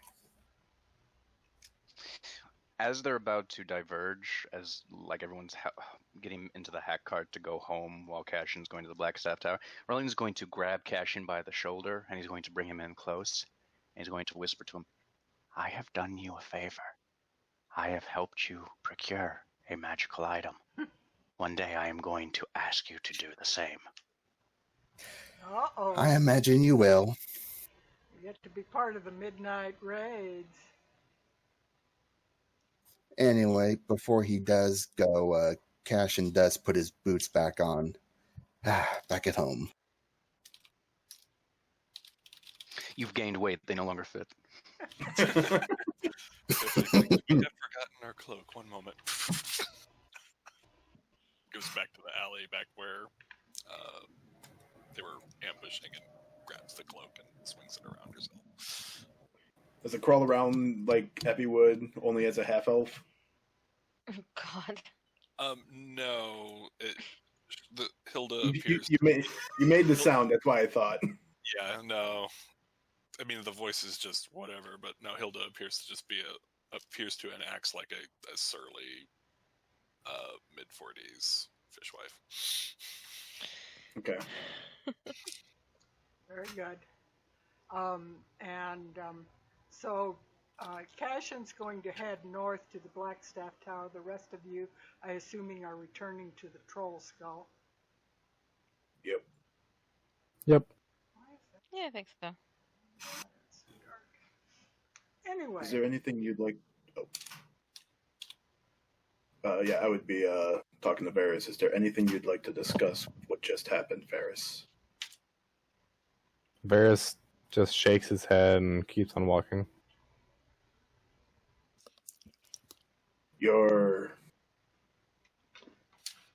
predisposition for murder is admirable. It is a feature that I share with you.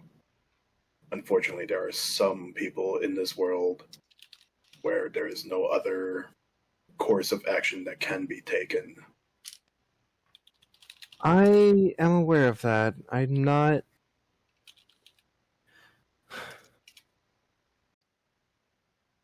I'm aware that things that.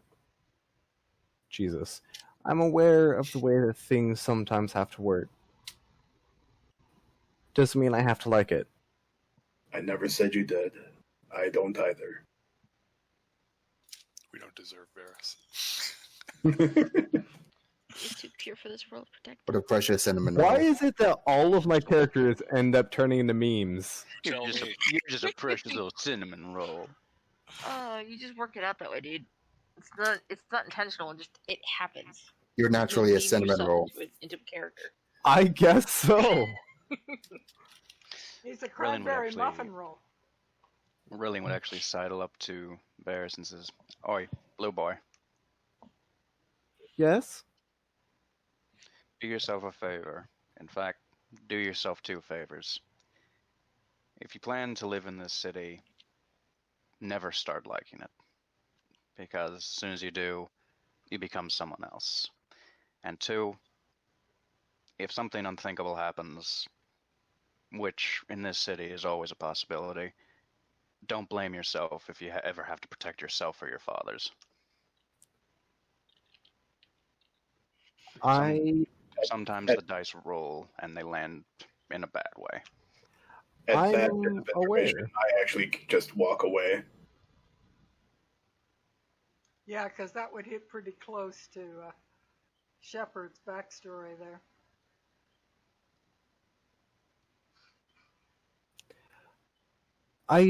If I'm not adverse to defending myself or the people that I personally care about.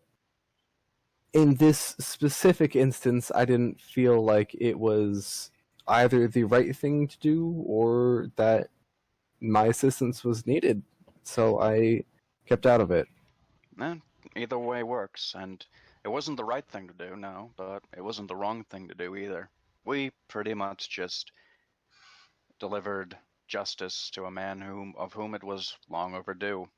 Wasn't right, wasn't wrong, it was just part of life, which is what death is at the end of the day. People have such a funny view on death, but not something to be afraid of. But and I will either add way, that basically you acted on behalf of the city to send a message to Xanathars. We won't tolerate this. Look at it this way, Blue. We didn't do anything wrong. What it ended up being was basically we just killed a guy for his shoes. That's all it was. It's not so bad. That's pretty bad, yeah. How long have you lived here? I was brought here when I was very young, probably not 2, so about 15 years. Oh, the world is going to eat you up.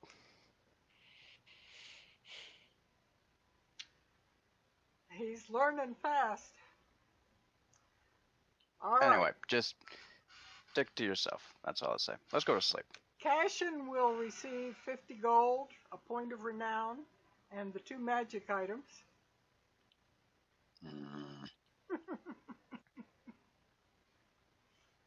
And the definite thanks of the Blackstaff, who now does not have to deal with clearing this scuzzbutt off the street in the middle of all the other problems with faction wars she's got. And as she told Cashin, there's a lot going on her plate at the moment. Like Mert's got his problems, as the shepherd found out. She's got a few things on hers as well that are causing her problems.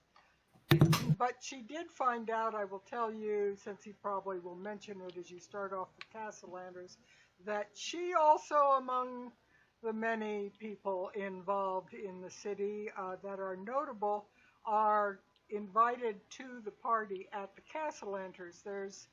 It just seems like anybody who's got any power or any notable sway in the city, all the way down to the very bottom of the noble level, and even the top of the wealthy merchants, the kind of merchants that have some pull.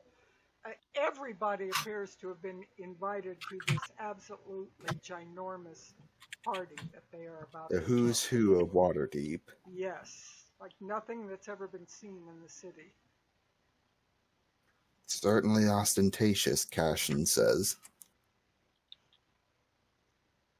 And eventually all of you will wind up back at the Troll Skull Alley after your side trip, Cashin. So I'm assuming after a quick meal or whatever, you will get a rest and prepare for the next morning. Anything you want to discuss about your meeting with Esvel at the Cassalanter Villa tomorrow morning? Cashin will tell her that he's acquired 2 items that will help facilitate the mission at hand. Her, the Blackstaff, or Esvel? He'll tell Esvel about the Well, she's acquisition of she's these not items. at the Troll Skull right now. Oh. She'll be meeting you at the Cassalanters. She said she would meet you when her appointment was tomorrow morning at the Cassalanters. So basically, Give me she'll. some time. Yeah. Sorry. So you guys have got time to discuss among yourselves if you want. You are now back at the Troll Skull, and you can go upstairs to your private areas and be able to talk in private if you wish. So there's no problem with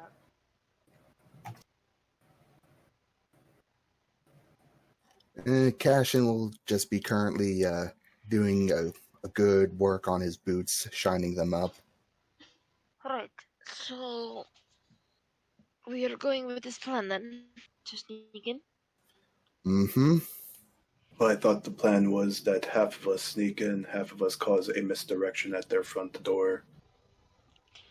I thought we were running with the stealth plan to get in under the disguise of decorators. Most of you, anyways. While That's me and basically what I've got is my cuz and you, Sugar Scales, gonna distract the bigwigs with pompous talk of nobility and money and all that fun stuff. Me and Epi are gonna snoop around disguised as decorators, while the other three are going to be invisible and do some actual snooping. Mm-hmm. Right, so multiple plans then. I will pretend that I did not hear this. So in case questions come down, I can have deniability that I have any idea what you're doing. This is probably easiest. One big plan, because we're all going in as a group in the front door, but as soon as we're in the front door, we're all splitting off into different directions. Understood. Again, lying is not one of my biggest strong points, so I would rather pretend I didn't know a thing than Well, see, give this is the good part about this plan, is because technically you don't have to lie. You just have to follow Esvel's lead and talk about noble things. This shouldn't be a problem for you.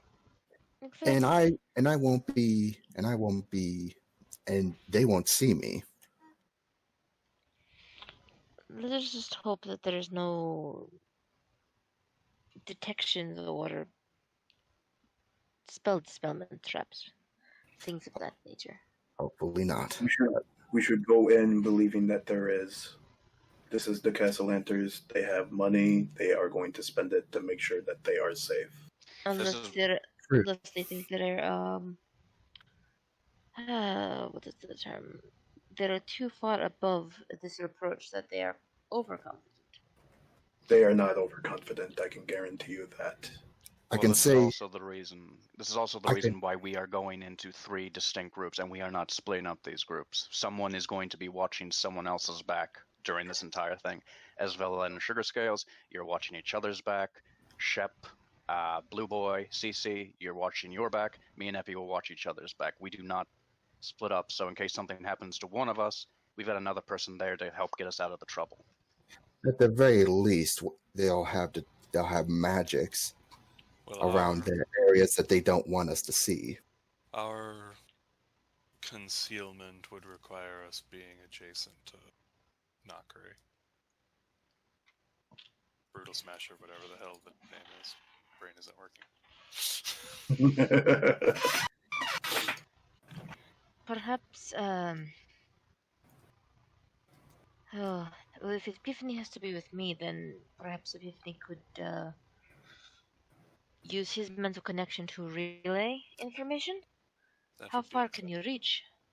I can reach anyone within about, and they point to a spot about 30 feet away.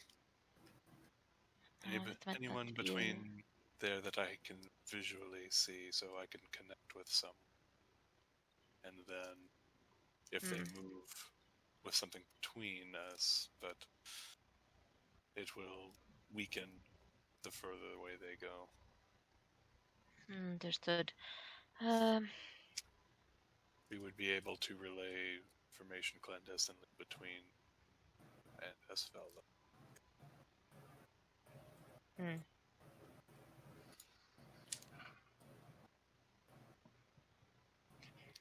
I would rather have someone watching Relian's back. The only issue is that we do not have the ability to sneak. I thought the plan was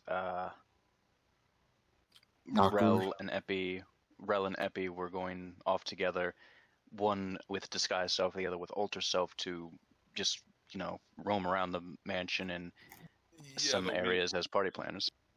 So with You don't have to be next to Nakre. Well, with alter self, I can look like somebody else, but I still have to bring the appropriate garments for that. Okay. And then I also have to, like, if we're just walking around, that looks a little suspicious. Yeah, you have to act the part. But either way, I thought the plan was Nokri, Epi, and Asvel act like the committee, and Cashin, Shepard, and Varys and Relian do the snooping around. Yeah, that's what I thought too. Say that again. Well, Cashin, Sorry.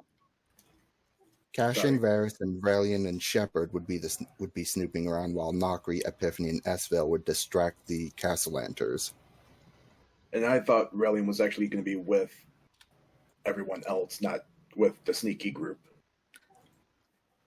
Maybe, I don't remember. Either way, that's the. What we could do is, it could be just two distinct groups then, because Shepard, Varys, and Cashin have invisibility potions, and Relian can make himself invisible. What we could do was we could go with the group. Epi could just be the party planner by himself, and during the whole time, Epi and Rel could have that psychic link going on to relay information, and if it gets cut off, if we're about to get the 30-foot limit for whatever reason, it might be a good idea to say, or either it'll let them know something's happened, or Relian can just say, okay, we're going out of range right now, just in case, that backup thing. While you were talking during the evening, fairly late, 9:30 or 10, Leaf floats up the stairs to where you are and leans into Nokri and whispers in her ghost sounds and says, "There is someone asking for Master Cassian downstairs. He says he is a priest of Siamorph." Does Cashin hear this? No, not at this moment. All right. What priest? You didn't hear it. Well, did Nokri say a priest out loud? I would have said something. I would have just looked at her and go, "A priest?" Yes, ma'am, a priest of Siamorph. I do not know who Siamor is. Neither do I.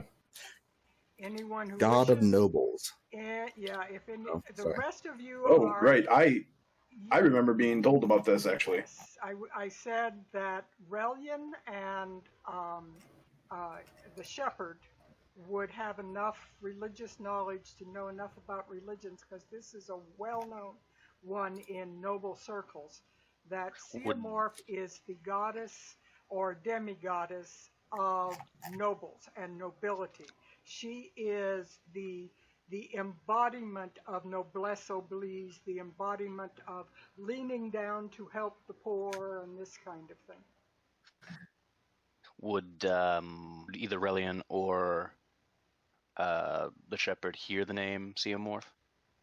Are they close enough sitting to... If they did not hear Leaf, if Nokri says it, yes. Did Nokri say it out loud? I'll probably just who in the hell's the Siamor? So if she said that aloud enough, then you would hear that. Yeah. Whoa, careful with the blasphemy there, Sugar Scales. Siamorph is a minor goddess. Not one that I recognize. That's why I am questioning it. What's this about Siamor? see a morph. Yeah, apparently there is a priest downstairs looking for you. Ah, all right. I'll be right there with them. Are you Cashin puts his religious?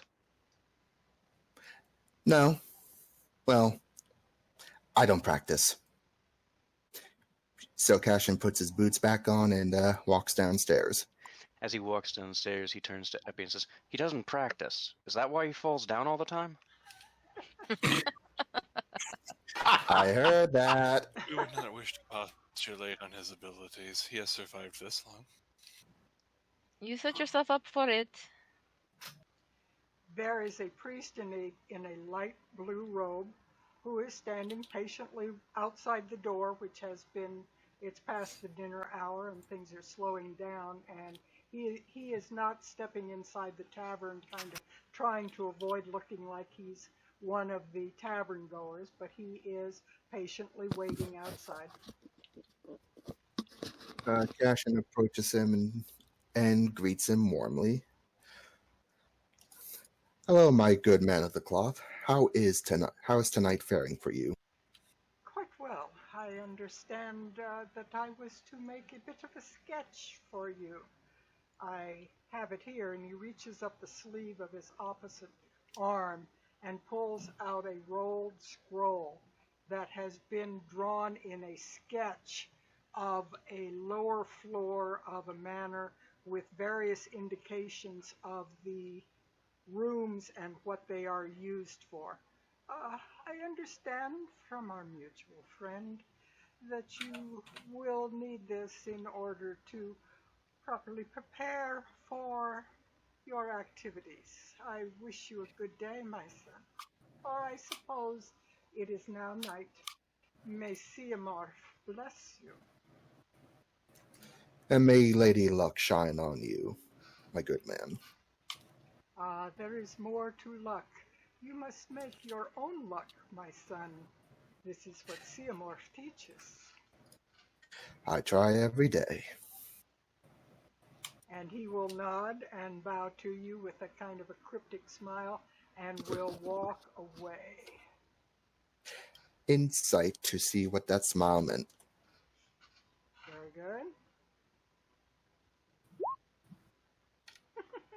It's a very cryptic smile.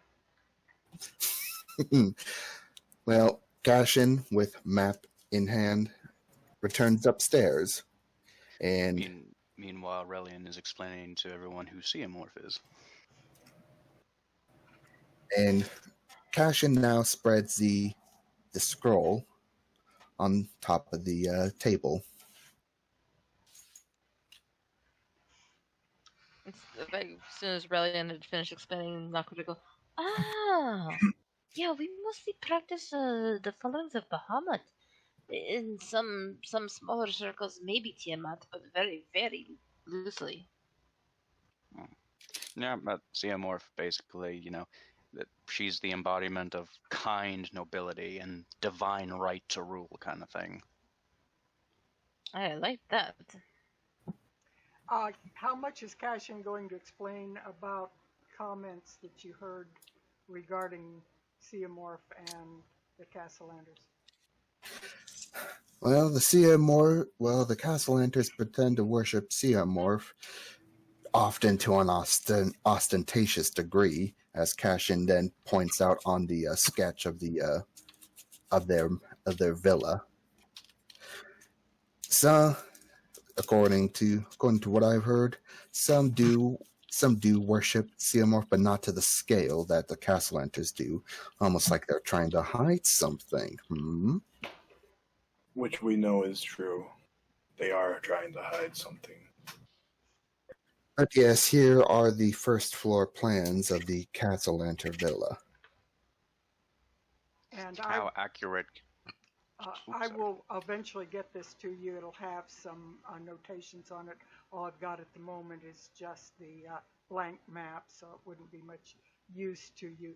But basically, you are able to see notated an entry hall, some studies, and a library to the side, various kitchens, dining rooms, so forth, that are on the first floor. How accurate is this map? Like, how do we know they haven't made alterations? You wouldn't necessarily. You would have to take it on word. It's just that Cashin would have to vouch for them. But basically, it is a map that he has come by from some kind of circumstance. When we were, sorry. I trust the source of whoever drew this. If there's any alterations, then they would have been done recently. I would When still... we were Sorry, go on. when we were outside of the villa, was there any visible second or third floors? Yes, there's definitely a second floor and probably an attic. It is very likely that this is all that was obtained. If there were obviously some changes at their villa, it most likely has not been recorded yet. That being said, this is a map of the first floor, which I would assume has been mostly unaltered. If there was any alterations, it's most likely staircases. Mm-hmm. Some layouts of the room may be different, but this is as accurate as we can get. Indeed. So you will at least go into the villa having some idea of what's in the next room on the first floor. Yeah, some approximate knowledge. Right. So it'll give you some kind of idea of what you are approaching and where you need to go with things. Little bit better idea on the things. So this is part of what came with all of this. Question, just for the sake of being able to say, I'm looking at the map right now, sort of deal.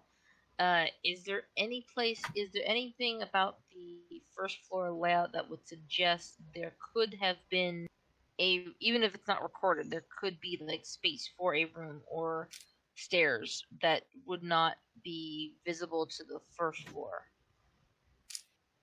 I'm looking. Like, you know, like some places have like that little like one hallway that has that weird indent that when done correctly could be like the source of a hidden staircase or whatever. Yeah, like spaces between two rooms. The map doesn't specifically address that, but you notice there are numerous rooms that are kind of off by themselves, various things that could access it, and there is very clearly, kind of in the middle of the downstairs floor, there is a major, rather grand staircase that goes up to the second floor. That has been identified. There is very clearly identified a mudroom that comes in from a garden, and it is well known in Waterdeep that Lady Cassalanter maintains a garden with butterflies in it. I think I may have already told you about that. I think you mentioned something about that last week, yeah. Yeah, it's Butterflies. It is the talk of the town and the envy of all the noble women that she has this lovely, lovely garden outside. So there is a mud room that probably goes to the outside. The rooms are indicated as being heavily carpeted, so perhaps there is something underneath the carpet or in rooms. However, the way this map is drawn, you do not particularly see any obvious extensions of walls where they don't fit together. The way the man has sketched it with his quick sketch, all the rooms appear to fit together properly with no gaps between. Gotcha. Well, I think some of the first locations we should look are these libraries and bedrooms and storage areas. I can also I have a spell that allows me to locate something, but it is in a specific direction, not necessarily the path to it. Can you at least tell you an approximate location of where it is? It can tell me approximately how far away it is. Good. Okay, so you're definitely part of the sneaking team. Congratulations. I wouldn't have any question with the symbol of Asmodeus that you would probably be able to identify what direction that one was. I'm not so sure about the sword. I'm not sure you can get enough of an impression on it to be able to find it. Yeah. The spell I have will only work for probably only work for the symbol that we're after, not the weapon. Though, to be fair, if the weapon were hidden in an underground mausoleum in the first place, then I don't think my spell would be able to help much anyway. It's fine. We'll do with what we have. Well, if we can get an idea of what the sword is exactly, it may help. Must be something important to the Cassalanters. May even be a magic sword. Epiphany would have a very definite visual of this thing. It is a great sword, and it shines in a magic or holy sort of way. So I've never- it generates its own light. Yes. I've never asked this. Do I recall any kind of similar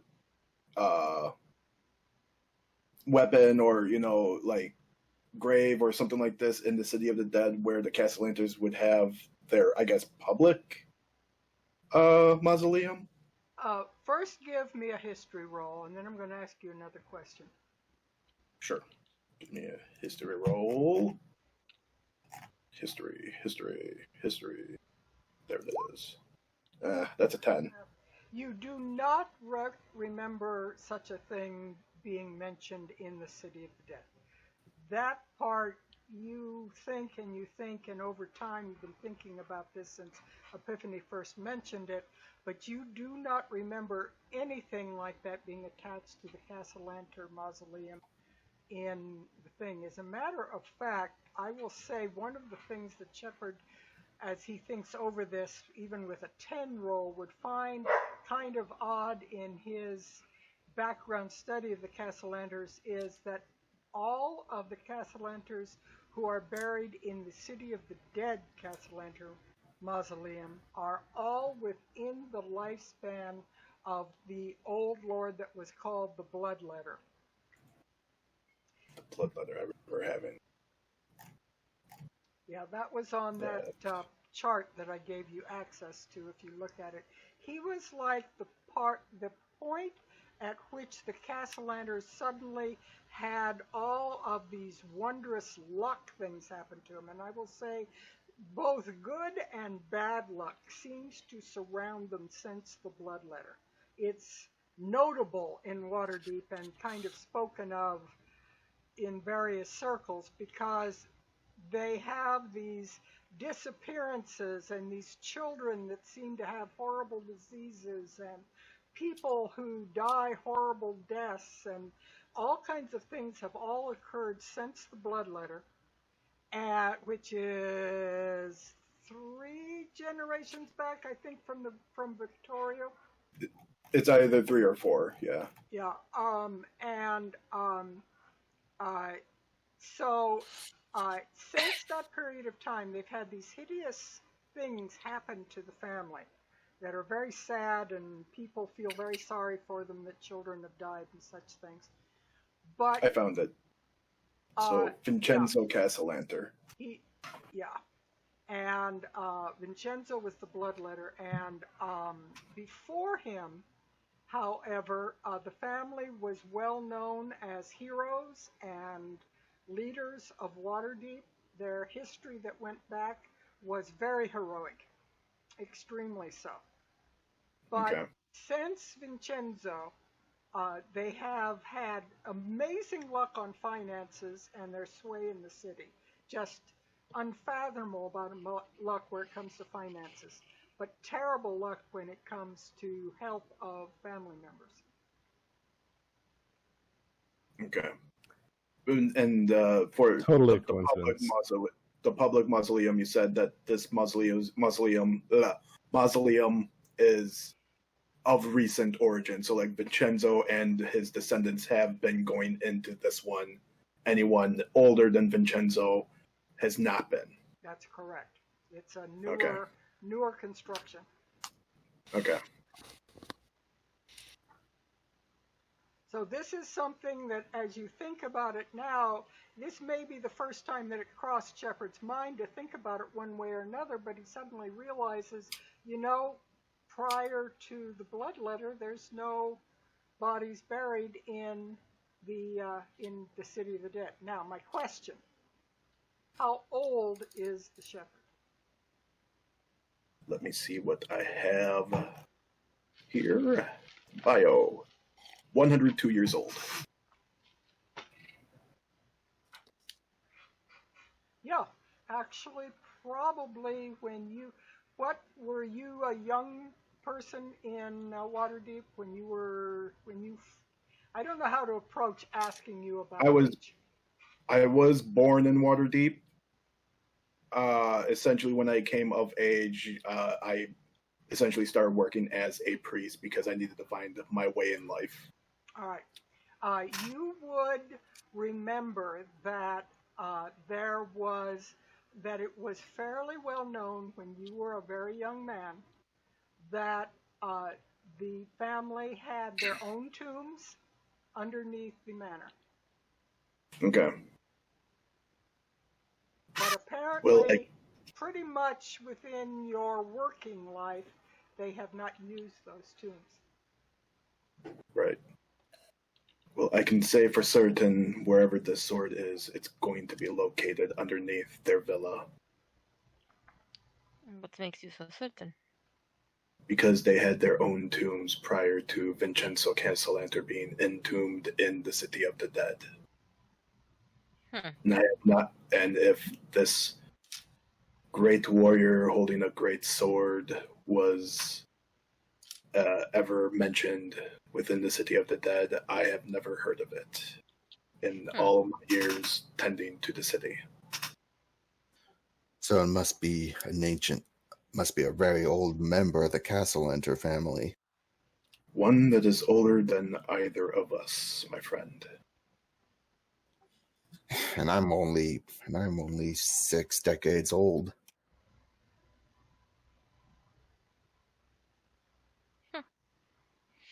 I guess then we have our answer as to where this sword might be. Perhaps it is even the supposed bloodletter's sword?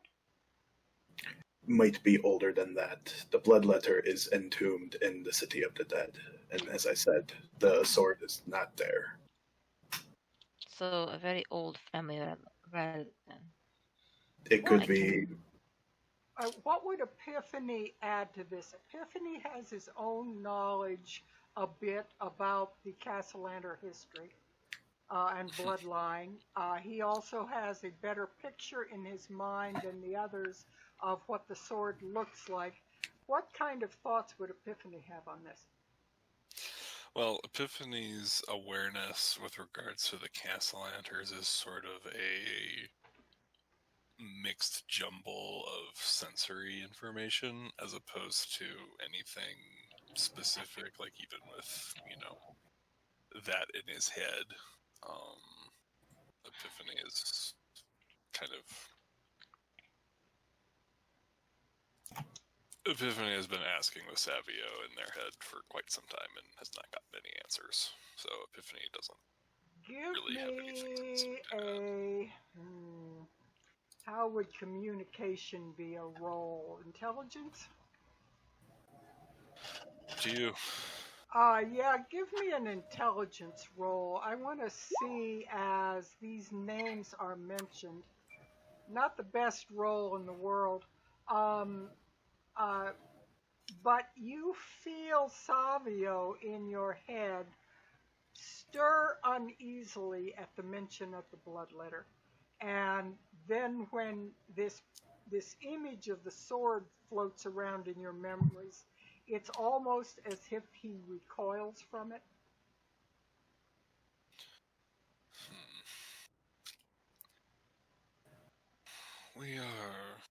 unsettled by both the name of the bloodletter and when we think of the sword that we need to collect. Perhaps they are linked in some way. We don't. Well, at least we know where this sword would be.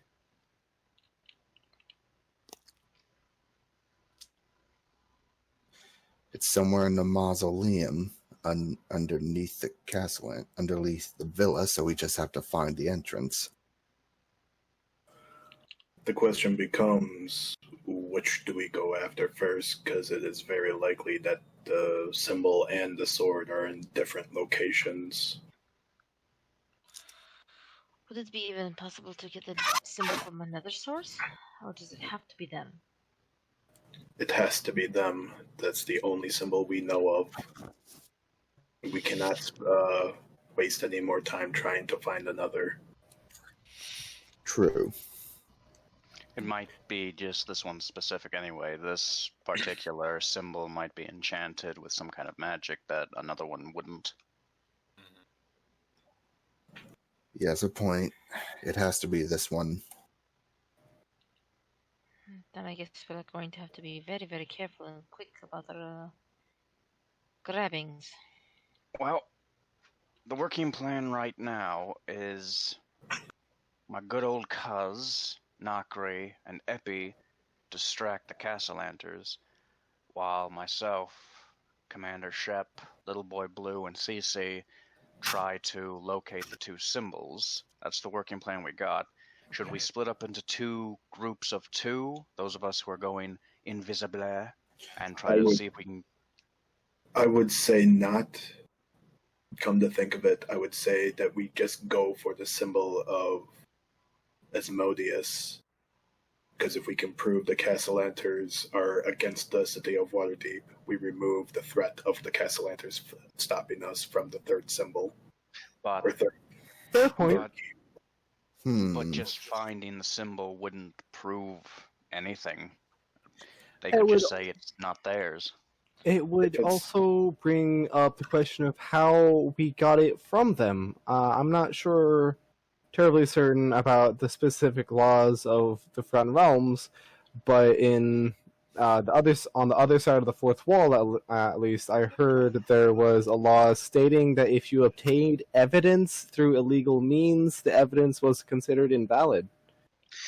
Relian is going to grab Varys by the shoulders. He's going to look at him dead in the eye and says, "You see it too?" And Relian's going to look dead at the audience. He's looking dead at the audience right now. Look. Okay. It's all those raspberries. This is all speculation. We know where one of these keys are. We can find the other one. Yeah, we know that they're both in the manor. So Shep's against splitting up. So I say the group of four, the group of three distract the Cassalanters. The group of four goes after the symbol. Then we try to get the sword, because we can't necessarily prove the Cassalanters did anything wrong. And if we leave with only one symbol, you better believe the Cassalanters are going to lock down the other one so tight we'll never get it. Then let us at least get the one that will be but we still don't know if they even know what they have, do we? They know they don't. They may not know the importance, but either way, we have to get them. The blade is clearly in a place of reverence. Reverence or containment, and the symbol is in a similar location. I'll be able to find the symbol. I do not anticipate them being simple to acquire. I must say that I would have to disagree with everyone going together in a big group. It is easier, at least in my experience, to not get caught while you were in smaller groups. Look, We just need to find these we just need to find these things and grab it. Everything else is just minutia. Yeah, but the DM will add that hassling it forever won't get you any closer to seeing what's in there and what you've got ahead of you, which is part of the problem. You don't know what you're going to do because you don't know what you've got ahead, except you've got a map in front of you that basically shows this big entry hall, and the priest has drawn a symbol in the entry hall of a chalice with a sun on it, which Relian and the shepherd would know is the symbol of Theomorph. And there is an enormous chalice drawn in this entry hall, whatever that means. And then to the left, it indicates offices and libraries. To the back are dining halls and such things. Almost immediately off the front entrance is this mud room to the left, and to the right there are some additional parlors and things that are back in that side. So you've basically got offices and libraries left and a mud room. You've got some other miscellaneous rooms to the right and dining areas and kitchens to the back. Okay, so here's the thing. Here's how we'll do it. While Nakri, Epi, and Esvel are in the back with the Cassalanters, we'll go. Just a minute till the siren stuff.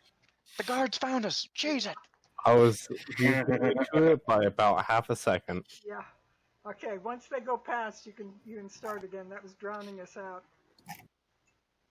Okay, so while Nakri's group is distracting them in the dining hall, me and Varys will go here, and he points at the one with the offices and libraries, and Shepard and Relian can go the other way. And if we see, do we see anywhere on the map where it looks like somewhere that may lead downward? No, not on this particular thing. It may be there, but the priest did not have access to anything that would have indicated it. The only thing that he indicates is outside the manor. There's apparently in the gardens, more or less, there's a guest residence for guests of the Cassalanters. These grounds are absolutely huge, which is how they will accommodate such a large party. So there's an entire residence that's a guest residence, but he was not in that, so he just drew a shape and indicated a guest residence, and he indicated some stables, which are quite large, much larger than the Growlhounds had. They have very extensive stables, and he indicated these stairs going up. But there are ample places and in offices, what have you, for hidden things that he wouldn't know anything about. all right, so that's Cashin's basic plan. Yeah. We split up in search, and we reconvene and talk about what we found or didn't find. Yeah, one problem though, I'm not seeing any catacomb entrances or even any cellar entrances here on this entire map. So sending me and Shep here to go search around by ourselves wouldn't really prove anything useful. Just have to look. Oh, that's what we have to do. Look. There's also the fact. Easier said than done, but yes. There's also the fact that we could happen upon guards. Two of us are not going to be able to handle it. I would be rather invisible. you not split up if it means their safety. And what happens if there's a trap that decides that the invisibility doesn't matter? Look. You're thinking about maybes. We just have to deal with them if they come ahead. And the DM will basically OOCly say the same thing. You're shooting in the dark at this moment. You need to actually see the rooms, look in the rooms. There may be something that jumps out at you, you don't know. I mean, think about all the stories and all the mystery things you've ever had. Maybe there's a hidden lever. Maybe there's a book you pull. Maybe there's, when you lift up a carpet, you see something underneath it. There's a thousand different possibilities. Look, I'll give you a counter offer, CC, and this is how I think we should do it. Sugar Scales group will distract the bigwigs. We stay together until we find a symbol, after which we can split up and try to look for the way down. I have an idea. Okay. Why don't the distraction group try to find out through conversation about the cellar? Because no one knows about it besides me. It would be a little too strange for some random strangers, especially someone like me, to ask about hidden catacombs in someone else's home. Let us deal with this way. I will cause the distraction with Brilliant's cousin and Epiphany. The four of you stick together for the time being. If you feel that there is a chance that you can split up safely and do so in a discreet manner to find what we need, then do it. Otherwise, stay together. I'm good with that. And with that, I'm going to say that you guys, uncomfortable but not having any way around it, you go off to maybe a kind of a restless sleep for the night, and you will be meeting Esvel at the manor tomorrow morning when we come back, because we'll end it at this point. But the DM will say, don't try to think too far ahead on this, because you just don't have enough information until you actually get in there and see what you've got. There may be something that jumps out at you. You never know. What? You know, the red faucet that nobody can leave alone throughout the whole thing, even though it has no point. But you should be able to get a chance at least to get in with the plan that you've got. Once you're in there, who knows? We'll see what happens.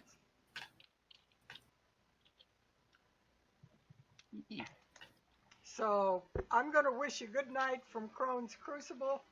We hope you'll join us as they actually go into the Cassalanter Manor next week. We'll see if exciting stuff happens, because this ought to be pretty interesting. That's one word for it. Yeah, you're getting into the big time and the dangerous locations. It's not the small time anymore. So as we approach danger and just a mild little cult of Asmodeus, what does Relian have for a final word for us tonight? Bye, everybody. And remember, I'm starting to seriously think I'm a bad person, because I tried to embrace my inner child today, and the little bastard bit me. You need a C-section. Oh, my goodness, you're in trouble, Relian. Good night, all, with that. Have a good week. Varys, go to your corner. That was bad.